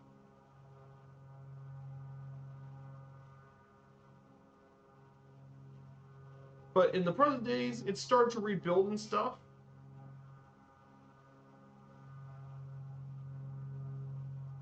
As well, but Cusco is a really historic city, and of course, there are a ton of landmarks in this city to visit. Of course, you have the Santo Domingo in Corchiana, which was built on the ruins of the famous Incan site of Coricanca, the Temple of the Sun. Statues and ornaments of gold decorate the interior, and a large gold disc reflecting the sun are here, one of the most famous cities. Then you also have the Incan complex of Huaman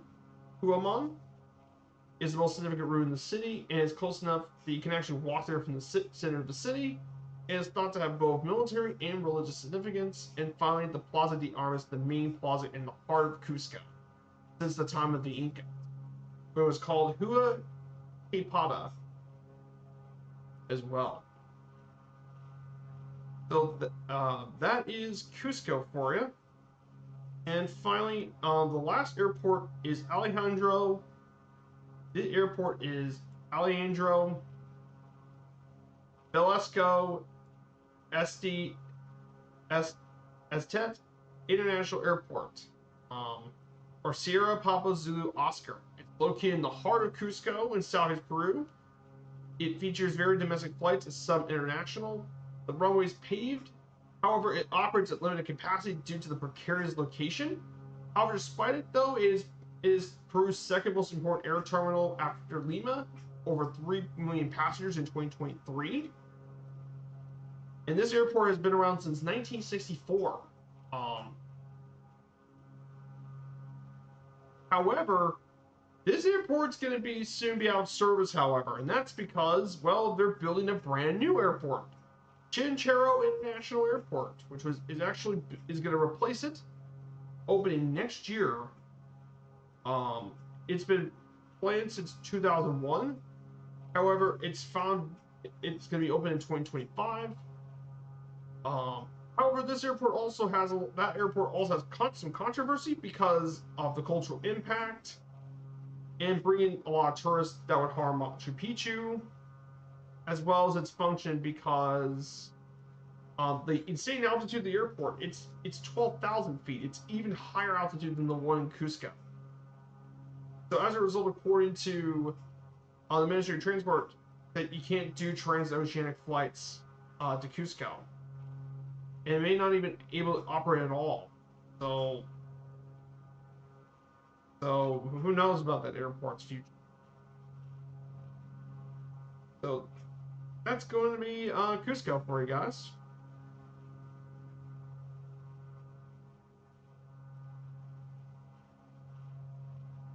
So.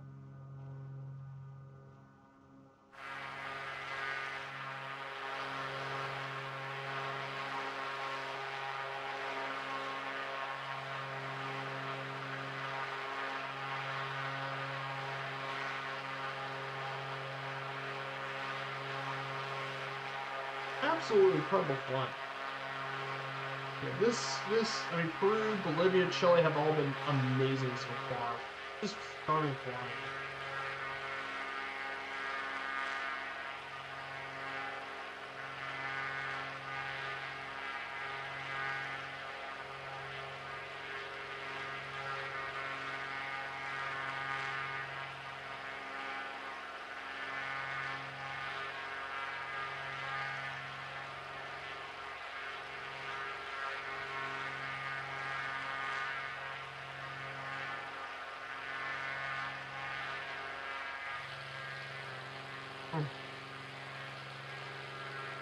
So I put the link for my Discord if you guys want to join. I'm in. We're flying We're flying here. If you guys want to learn more about how we like to fly and stuff,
here we go.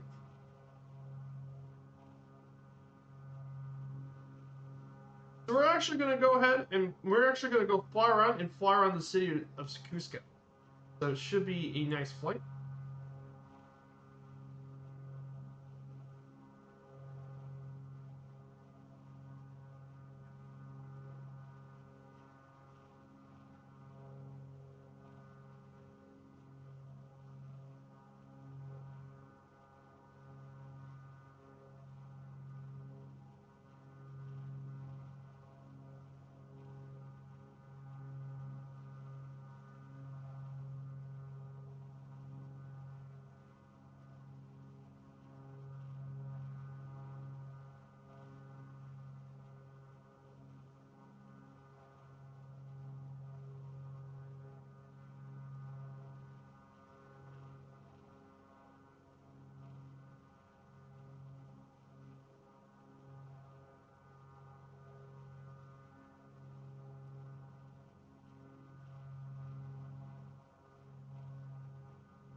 Here we are, guys. Cusco. It's coming up.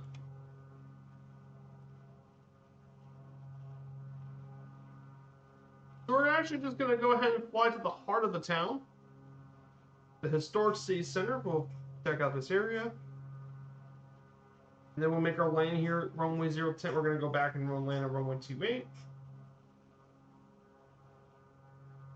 But yeah, if you guys ever got a chance to land at Cusco Airport, I did, in fact, one of my first streams for our South America hub back in 2022, I believe, is we flew from Quito over to Cusco. It was one of the first flights we've done with the Fireflyer streams.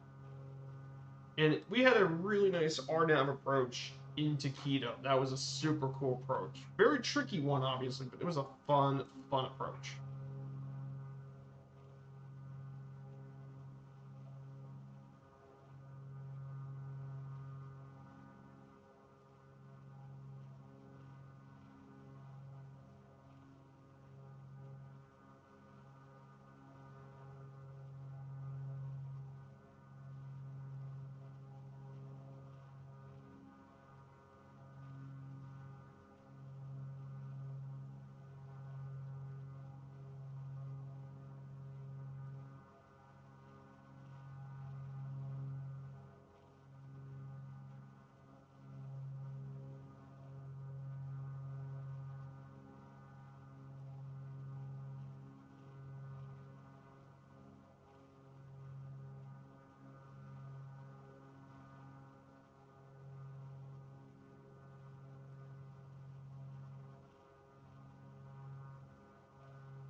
Go.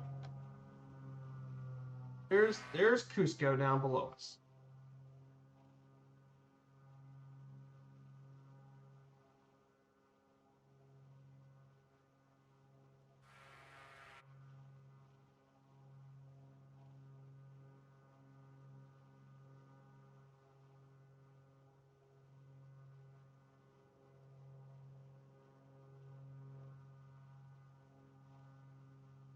Yeah, hard to believe this, guys, but we still have one final leg left to go on this trip. We got one last leg left.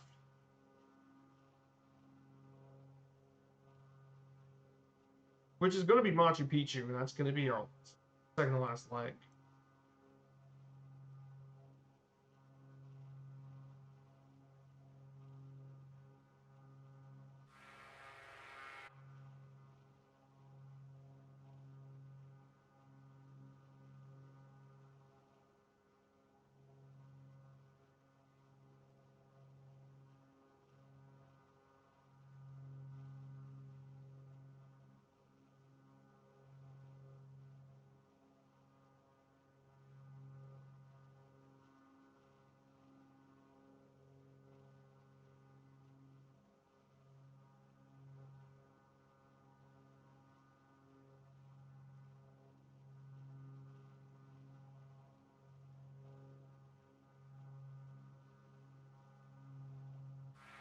Here we go, guys.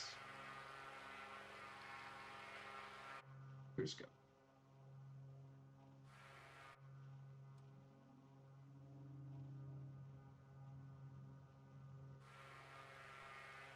Here's the historic South American Peruvian city, one of the most historic cities in the country, if not the most historic city in all Peru, is Cusco.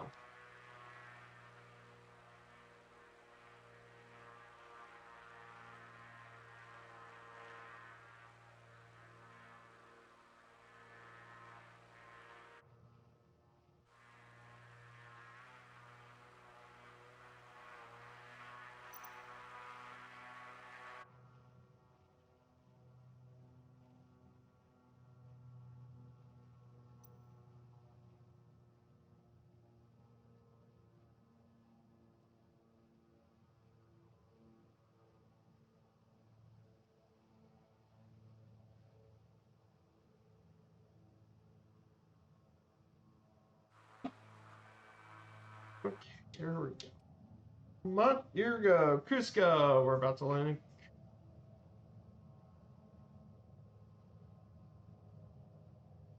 Now, usually we don't land in 1-0. We actually land at 2-8.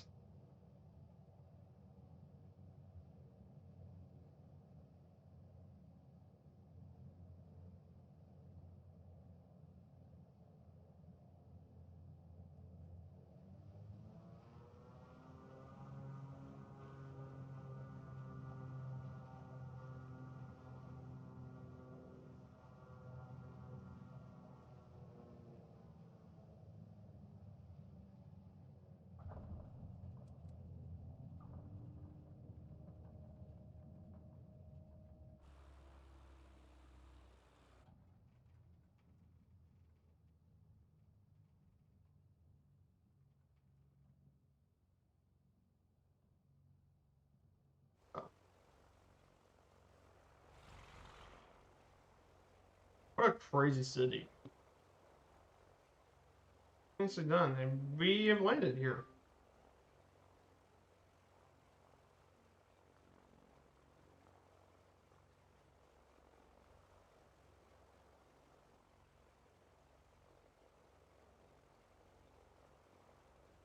Hmm.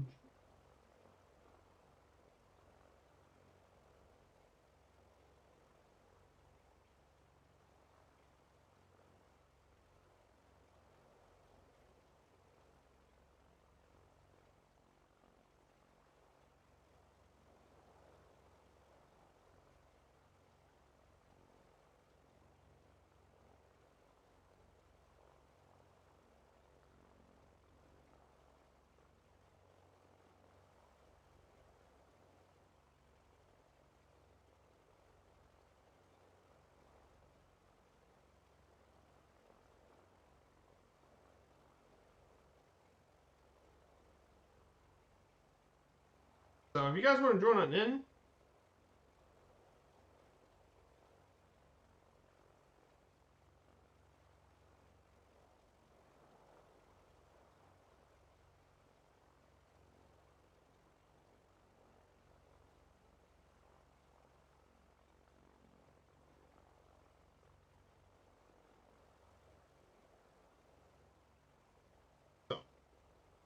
so guys, if you want to join on in, we're in the Southeast Asian server. We're at Sierra Papa Zulu Oscar, and we're going to be doing our second and final leg to Sierra Papa Hotel Oscar via Machu Picchu. So if you guys want to join on in, just take anything with a higher that can go at these high altitudes and something to keep up with this Baron, which we're going around 180 knots. So for this one, we're going to be starting at 17. We're going to go 17,000 feet for the next leg. So once we get near Machu Picchu, I will drop in altitude for a bit, as we are getting near Machu Picchu. So that way we can get a closer look at the historic citadel. We get a closer look at it.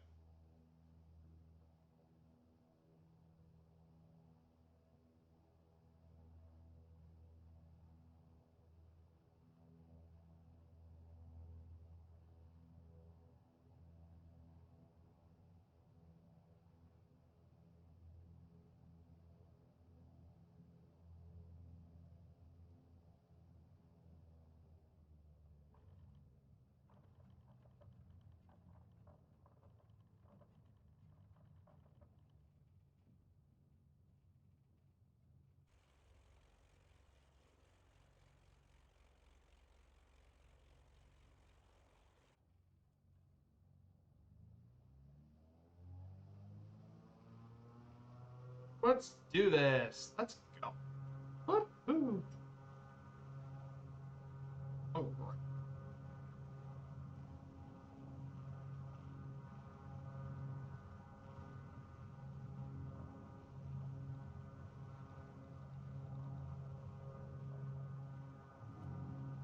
Right. You're down.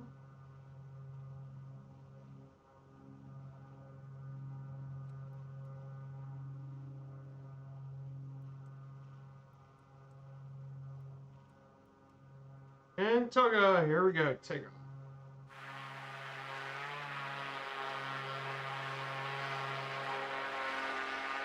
So we're gonna stay around this valley for a bit. Go ahead, Emo. We're gonna stay in this valley for a little bit, as we're gonna pick up altitude. Remember, usually non-charter airplanes do kind of struggle with these high altitudes, so we're gonna get as much out. We're gonna go ahead and turn left.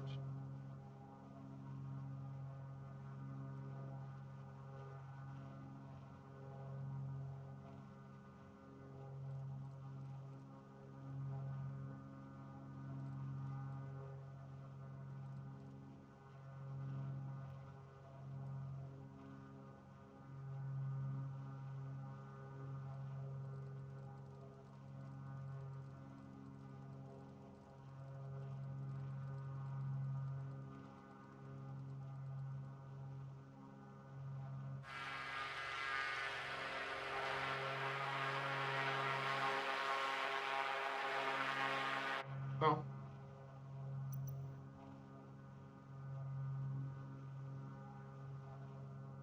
if you guys are just here and join along, this is D35 of our around the world trip.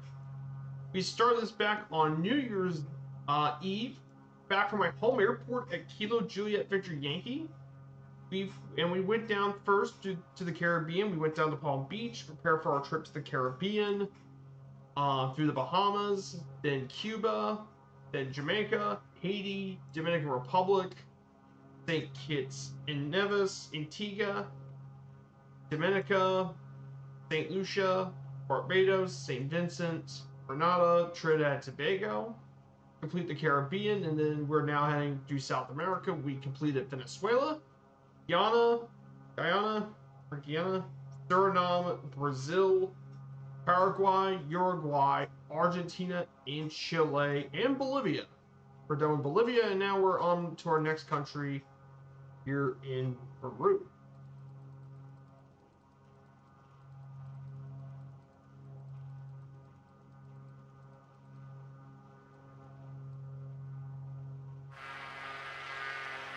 Here we go. Just had to climb up.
Here we are, guys. 17,000 feet. So we're going to be going.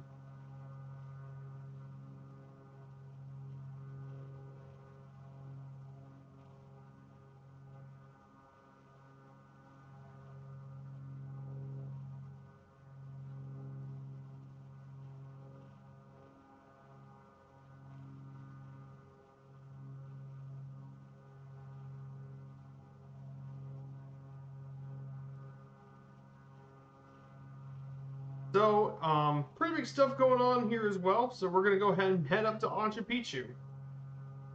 Oh.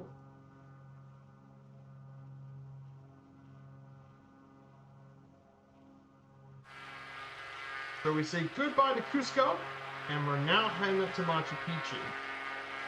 I mean, the scenery here is absolutely gorgeous here. So yeah, I hope you guys enjoy a great weekend. And enjoy you all. Have a good weekend, like I said.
Yeah, we'll check out Machu Picchu. We'll head there very shortly. Uh, Stupid bots.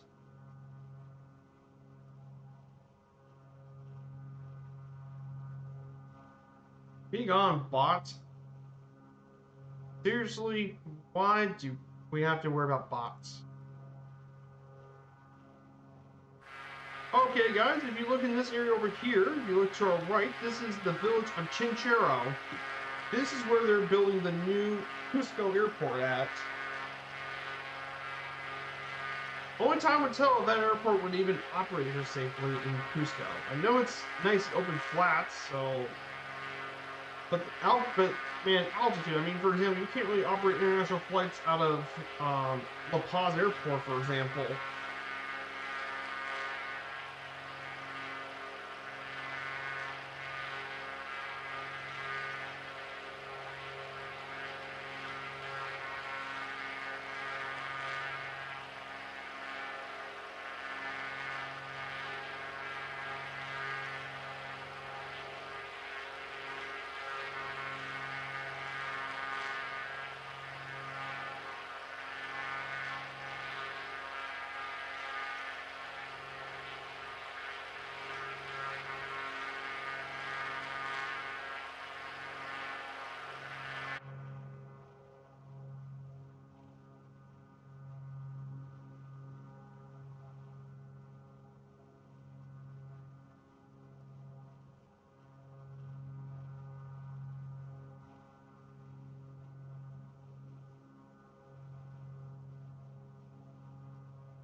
Yep, take care of that.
Yeah, beautiful mountains, man. This is stunning, stunning area. Absolutely incredible area, guys. I mean, this is just breathtaking.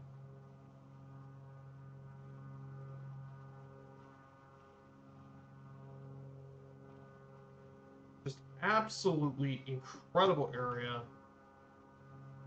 Man, that's just breathtaking.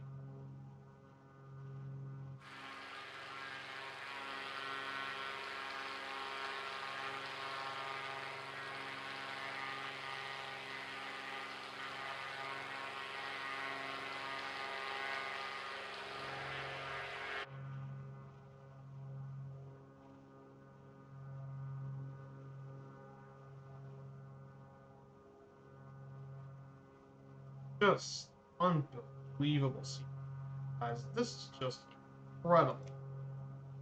My oh my Peru. What a stunning area.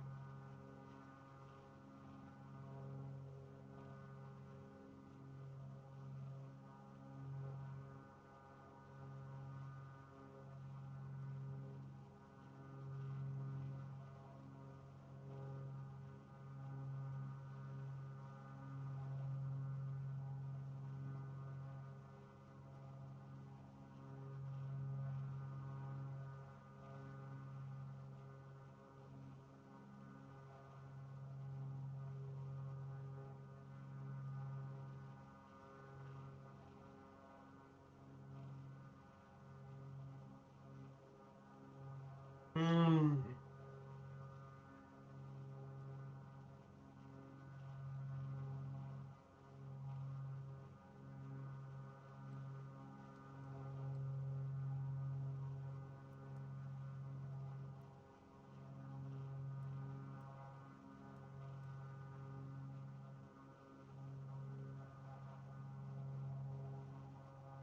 Look at that. That is incredible, guys. Absolutely stunning.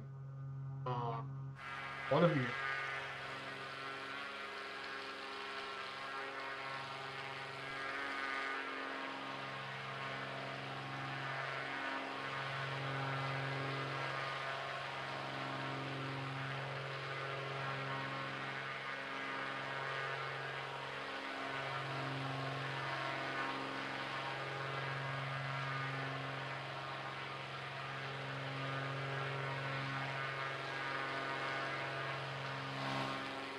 Just incredible. Look at the state of this, everyone. My goodness gracious. What a view. And this world, this sim is just incredible. I'm not surprised. This sim.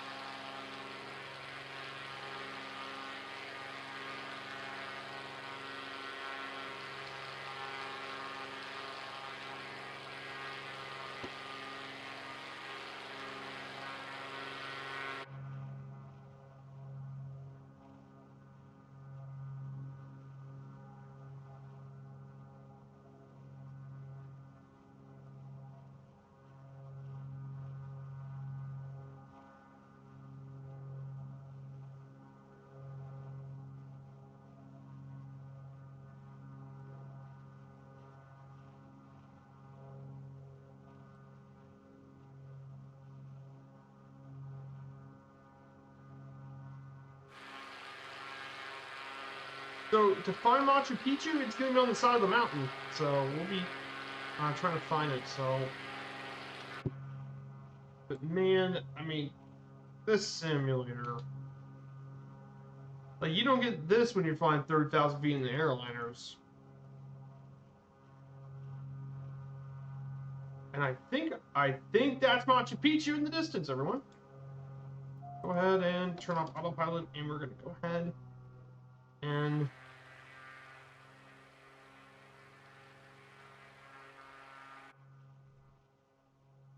there it is, guys. Machu Picchu. One of the new seven wonders of the world, Machu Picchu. Um,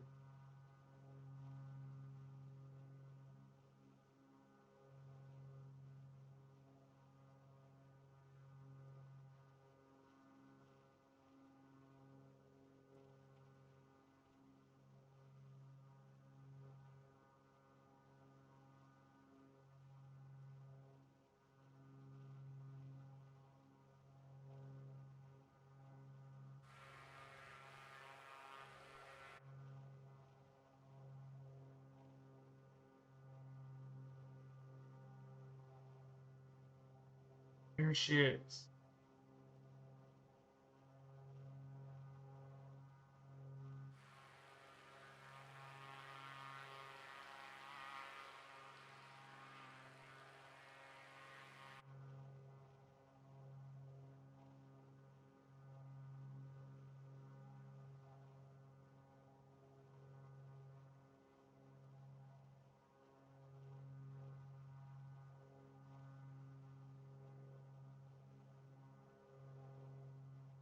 Absolutely insane.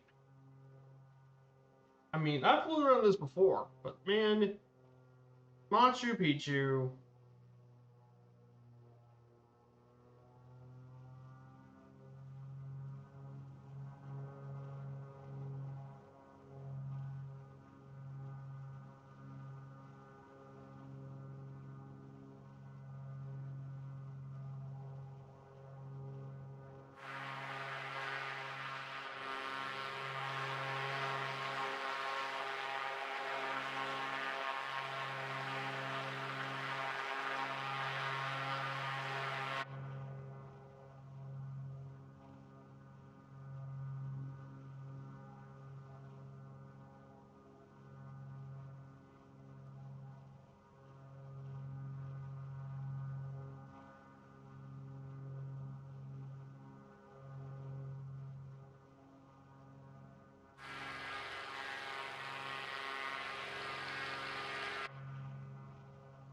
Just incredible.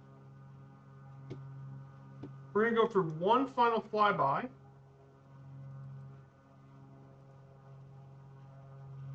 Of Machu Picchu, we're gonna go through one final flyby. Final speed.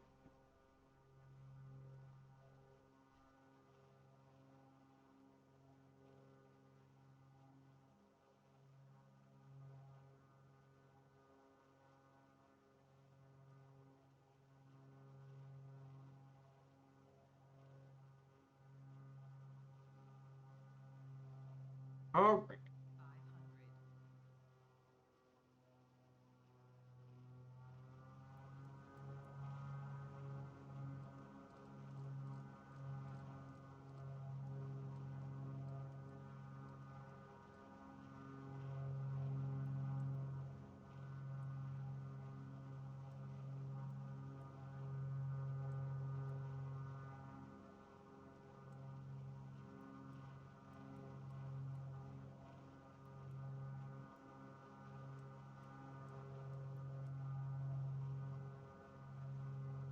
All right.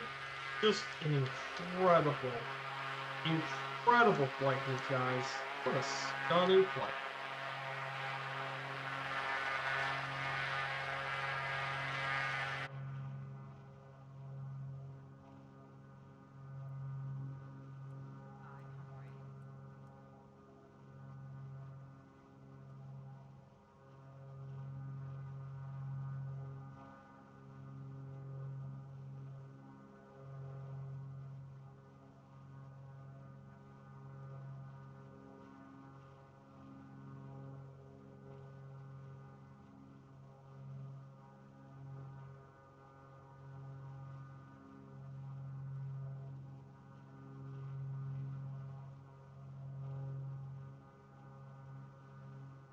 And that was amazing. Machu Picchu, absolutely stunning.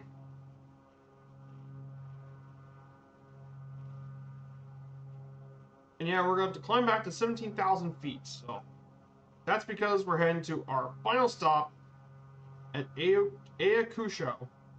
So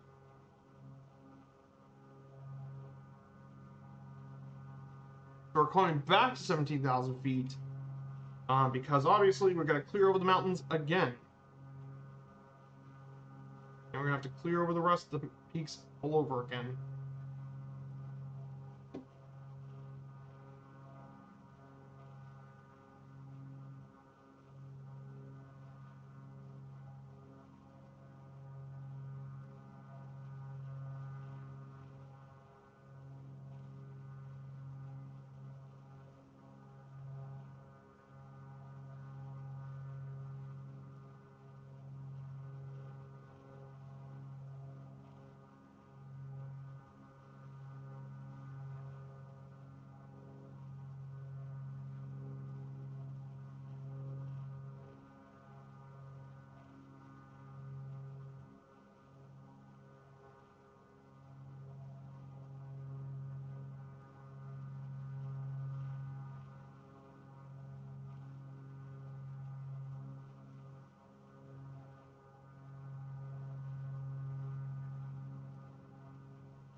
but man, what an absolute sight to behold.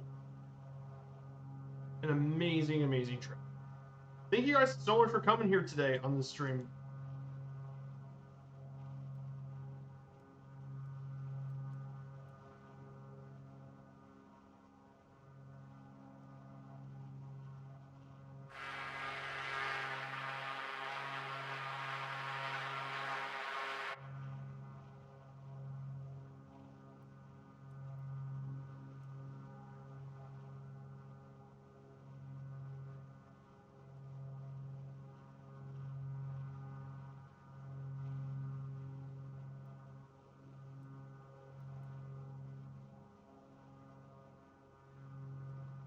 So yeah, I hope you guys are enjoying this flight. I hope you guys are liking this. I know there's a lot of people in chat lurking. No worries, guys. But this has been an absolutely stunning flight. I gotta say, this would be one of my favorites.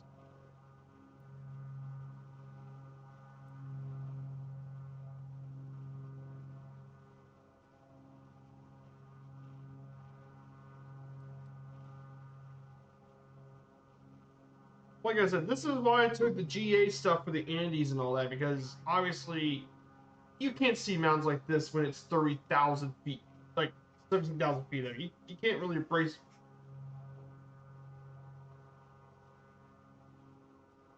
I know we'll do more airliner stuff when we get back to North America and the United States. I may do some airliner stuff in the Western United States.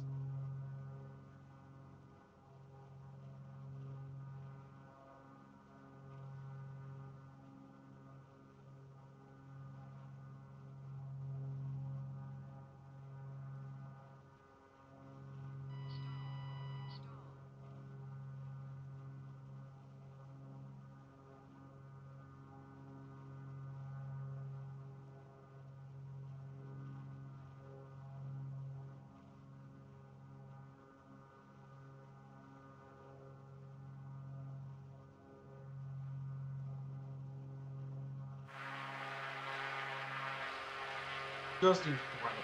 What a great way to kick off the weekend. With scenery like this. Mwah. Beautiful.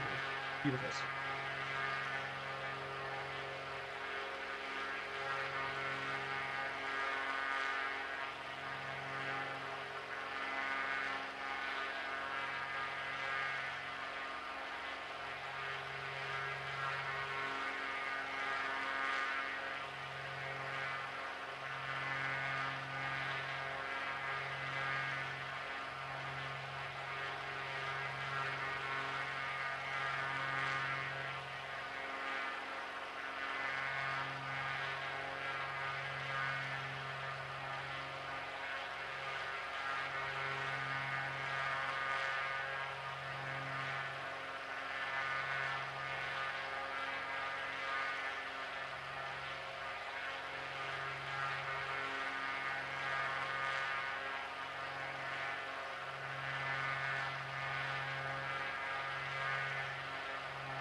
So, so thank you guys so much. So, later today, in the Firefly community, since I am a member of Firefly Air, later today, Tuto Murphy is going to be on his stream. He's going to be doing bush flying in Idaho with the newly updated Freedom Fox by Parallel 42, which I have it. It's still one of my favorite bush planes in the sim. I still love.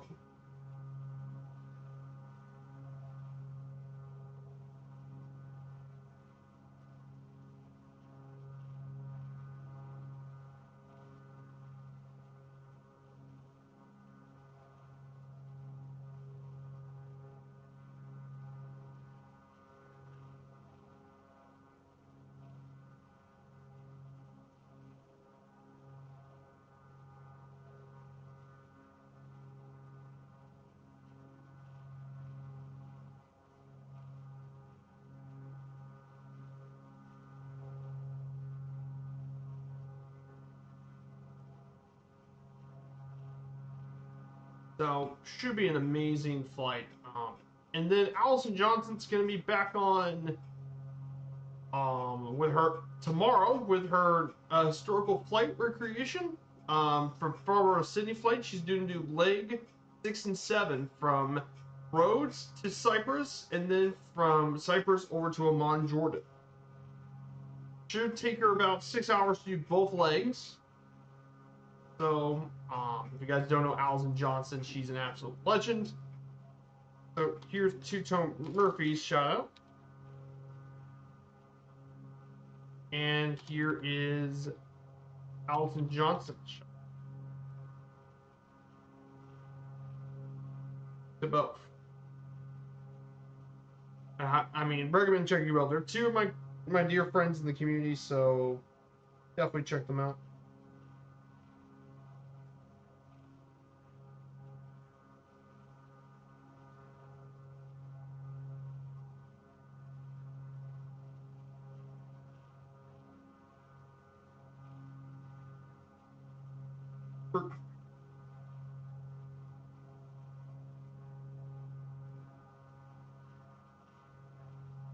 We're just 71 nautical miles from our final stop here in Ayachucho. So we got one last stop left.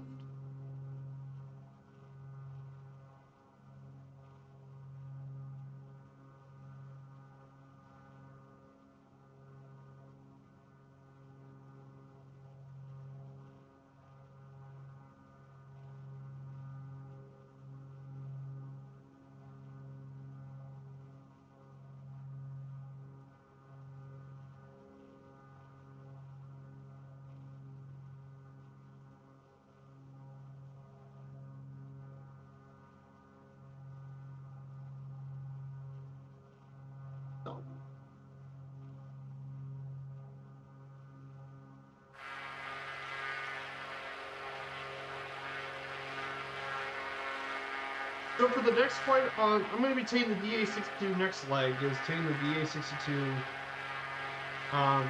the next leg. Should be very nice to take.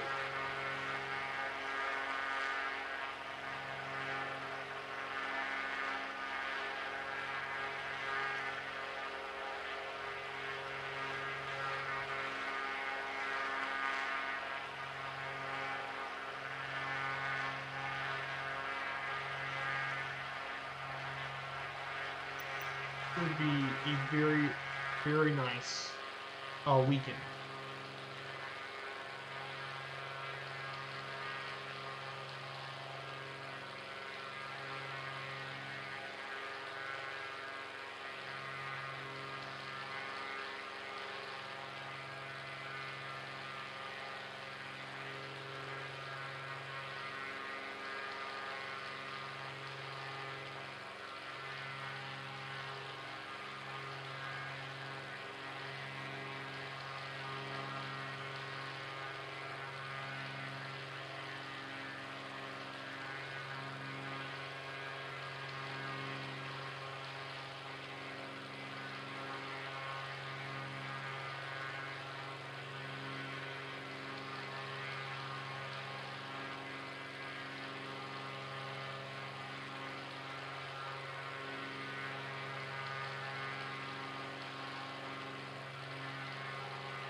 So, let's go ahead and talk about our final destination of the day.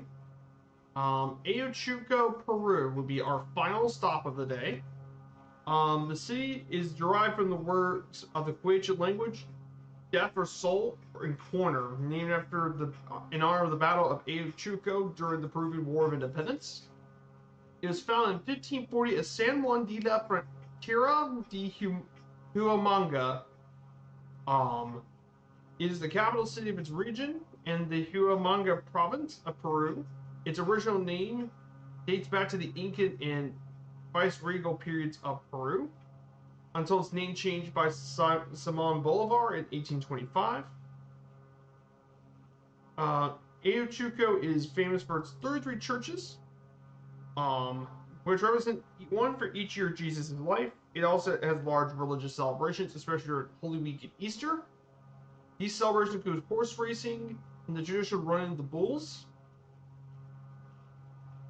And this area has been around for more than 15,000 years.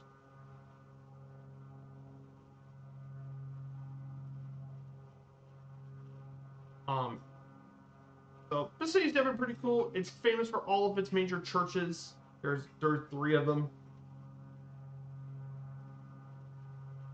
After independence, the economy declined as there were attempts to revive the fortunes, but it hasn't worked.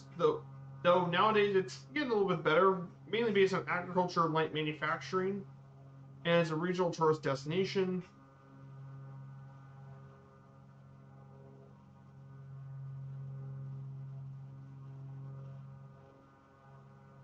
So definitely a pretty interesting place as well.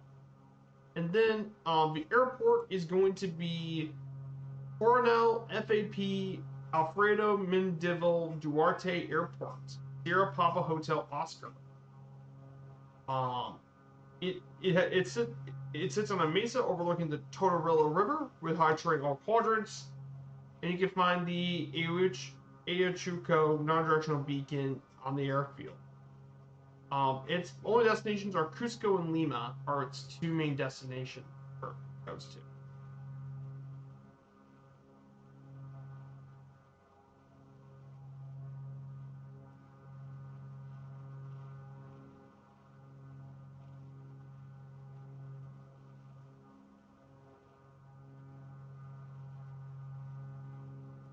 So that is it for our that's for the notes for today.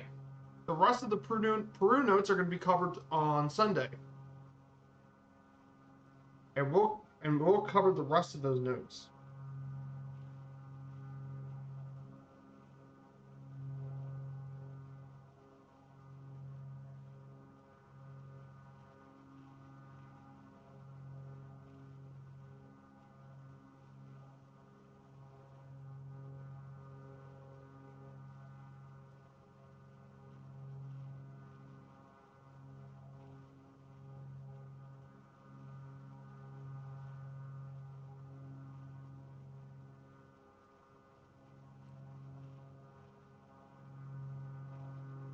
So to our east, if you look for east beyond the mountains, you have the Amazon rainforest. The reason we haven't done much flying in the Amazon is because, well, most of the major cities in Peru are actually nearby the coast or the Andes.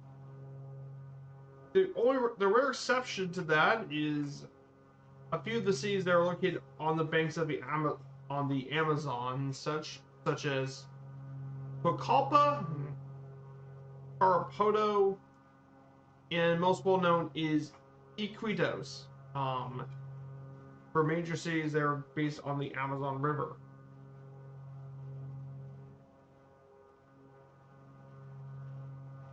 And that's where the Amazon's tributaries are flowing from.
yeah, guys, I wanted to ask you before we get off. I hope you guys have a really nice weekend. Got some really cool plans for the weekend as well. For me, I'm gonna go ahead and complete the rest um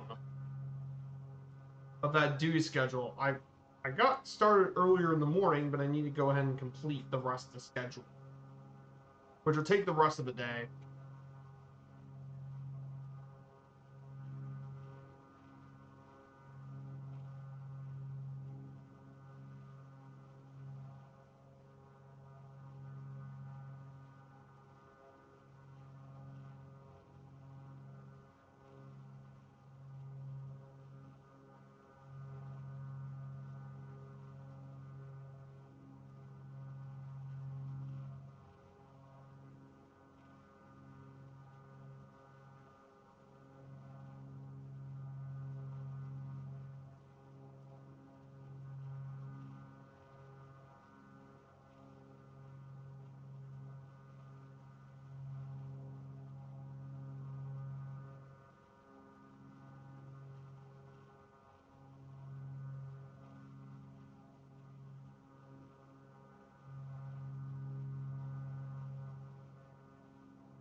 So,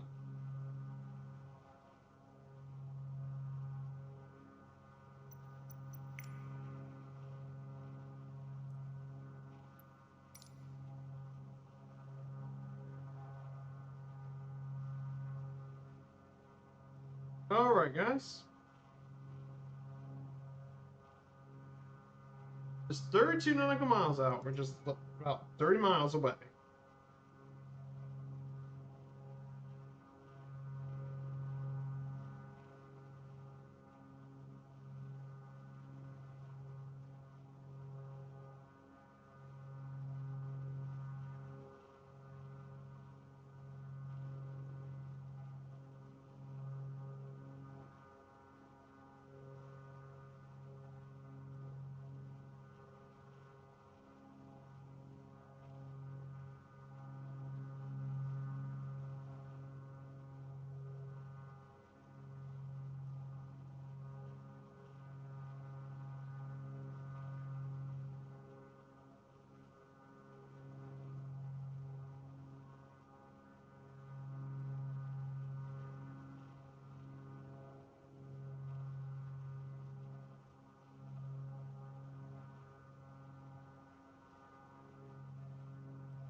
Just incredible to find. The scenery here is just outstanding. This area. I mean, I don't think you're gonna get much more better scenery than this. There's that mountain scenery.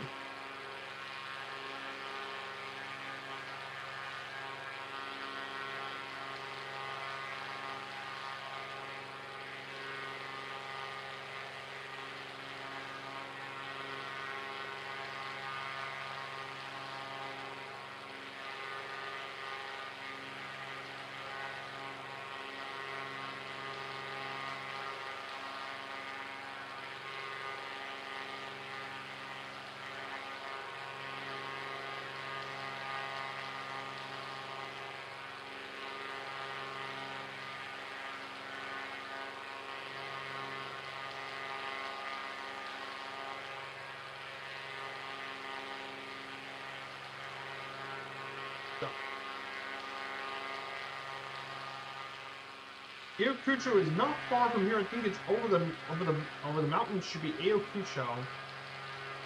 Not far.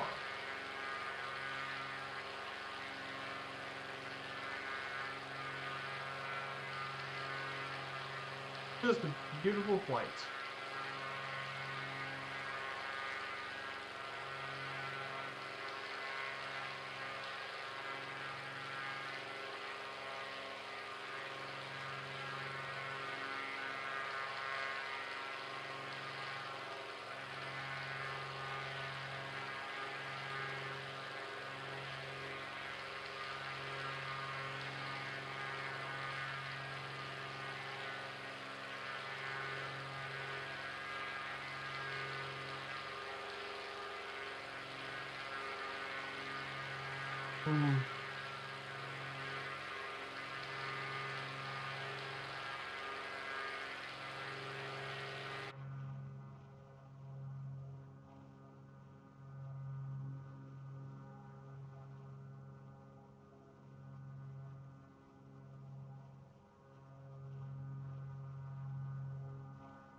So yeah, once we land, we'll go ahead and get parked. Here's Ayacucho above B, and I think there's the city. I think we could start to. I think we could start descending a little bit here. Let's slowly descend to 13.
Here's the airport. Let's do exclamation point predict. Type in a number. Type in a negative number, and we'll predict the final length of today's stream.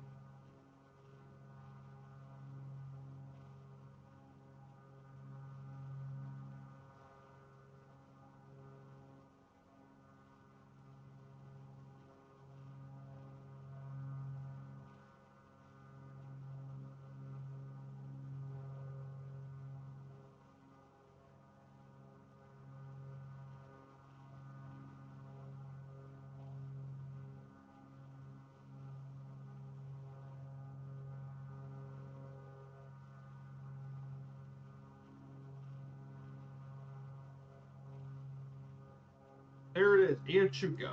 There's the airport right in front of us.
Yeah, very scenic airport. And also, again, this one isn't as high altitude as the one we were previously. Like the other two airports we were previously was 12,549 feet elevation in Juliaca, and then Cusco is 10,781.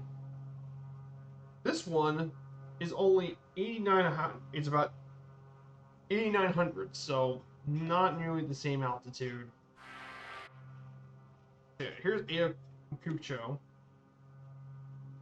We're gonna go ahead and prepare for landings. Head, have flaps.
What a stunning approach.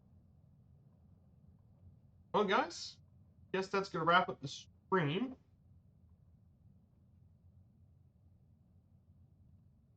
We'll park in this, or just turn left, and we'll get parked. So, guys, I hope you enjoyed the stream. This was an absolutely amazing flight. I mean, scenery has been outstanding today in Peru. Machu Picchu is looking beautiful as ever. As you can tell, Machu Picchu is looking beautiful as ever. Um, let's go ahead and get her parked.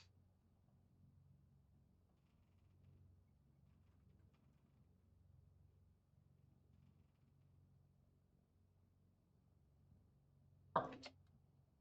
Okay. Go ahead and put the propellers back this way.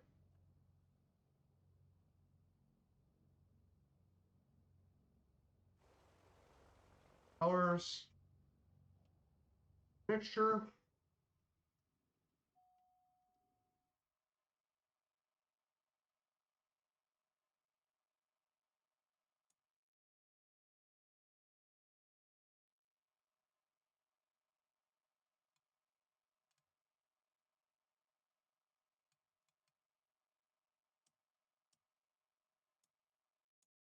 Here you go.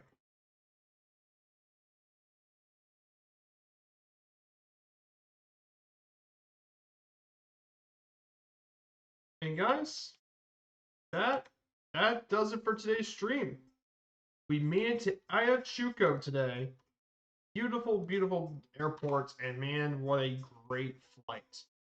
This was a lot of fun, and honestly, it was great visiting Machu Picchu and Cusco as well. Just a great time. We will be returning back here on Sunday. We'll be checking out um, Lima. We'll get to learn about Peru's capital city, and we'll probably finish up the rest of the notes about Peru there as well. So and that will be on Sunday. So we're gonna go ahead and set up the raid. Either I pick a raid now, or we can wait a little bit longer and wait till Two-Toe Murphy's back online, and we can go raid Murph. So, guys, a massive thank you to everyone here, and thank you so much, everyone Horn, for once again for the raid. Absolute legend, my dude. Thank you so much for the raid of 7 people. That's been amazing. So yeah, I hope to see you all again soon, and have a great start to your weekend. Take care and goodbye.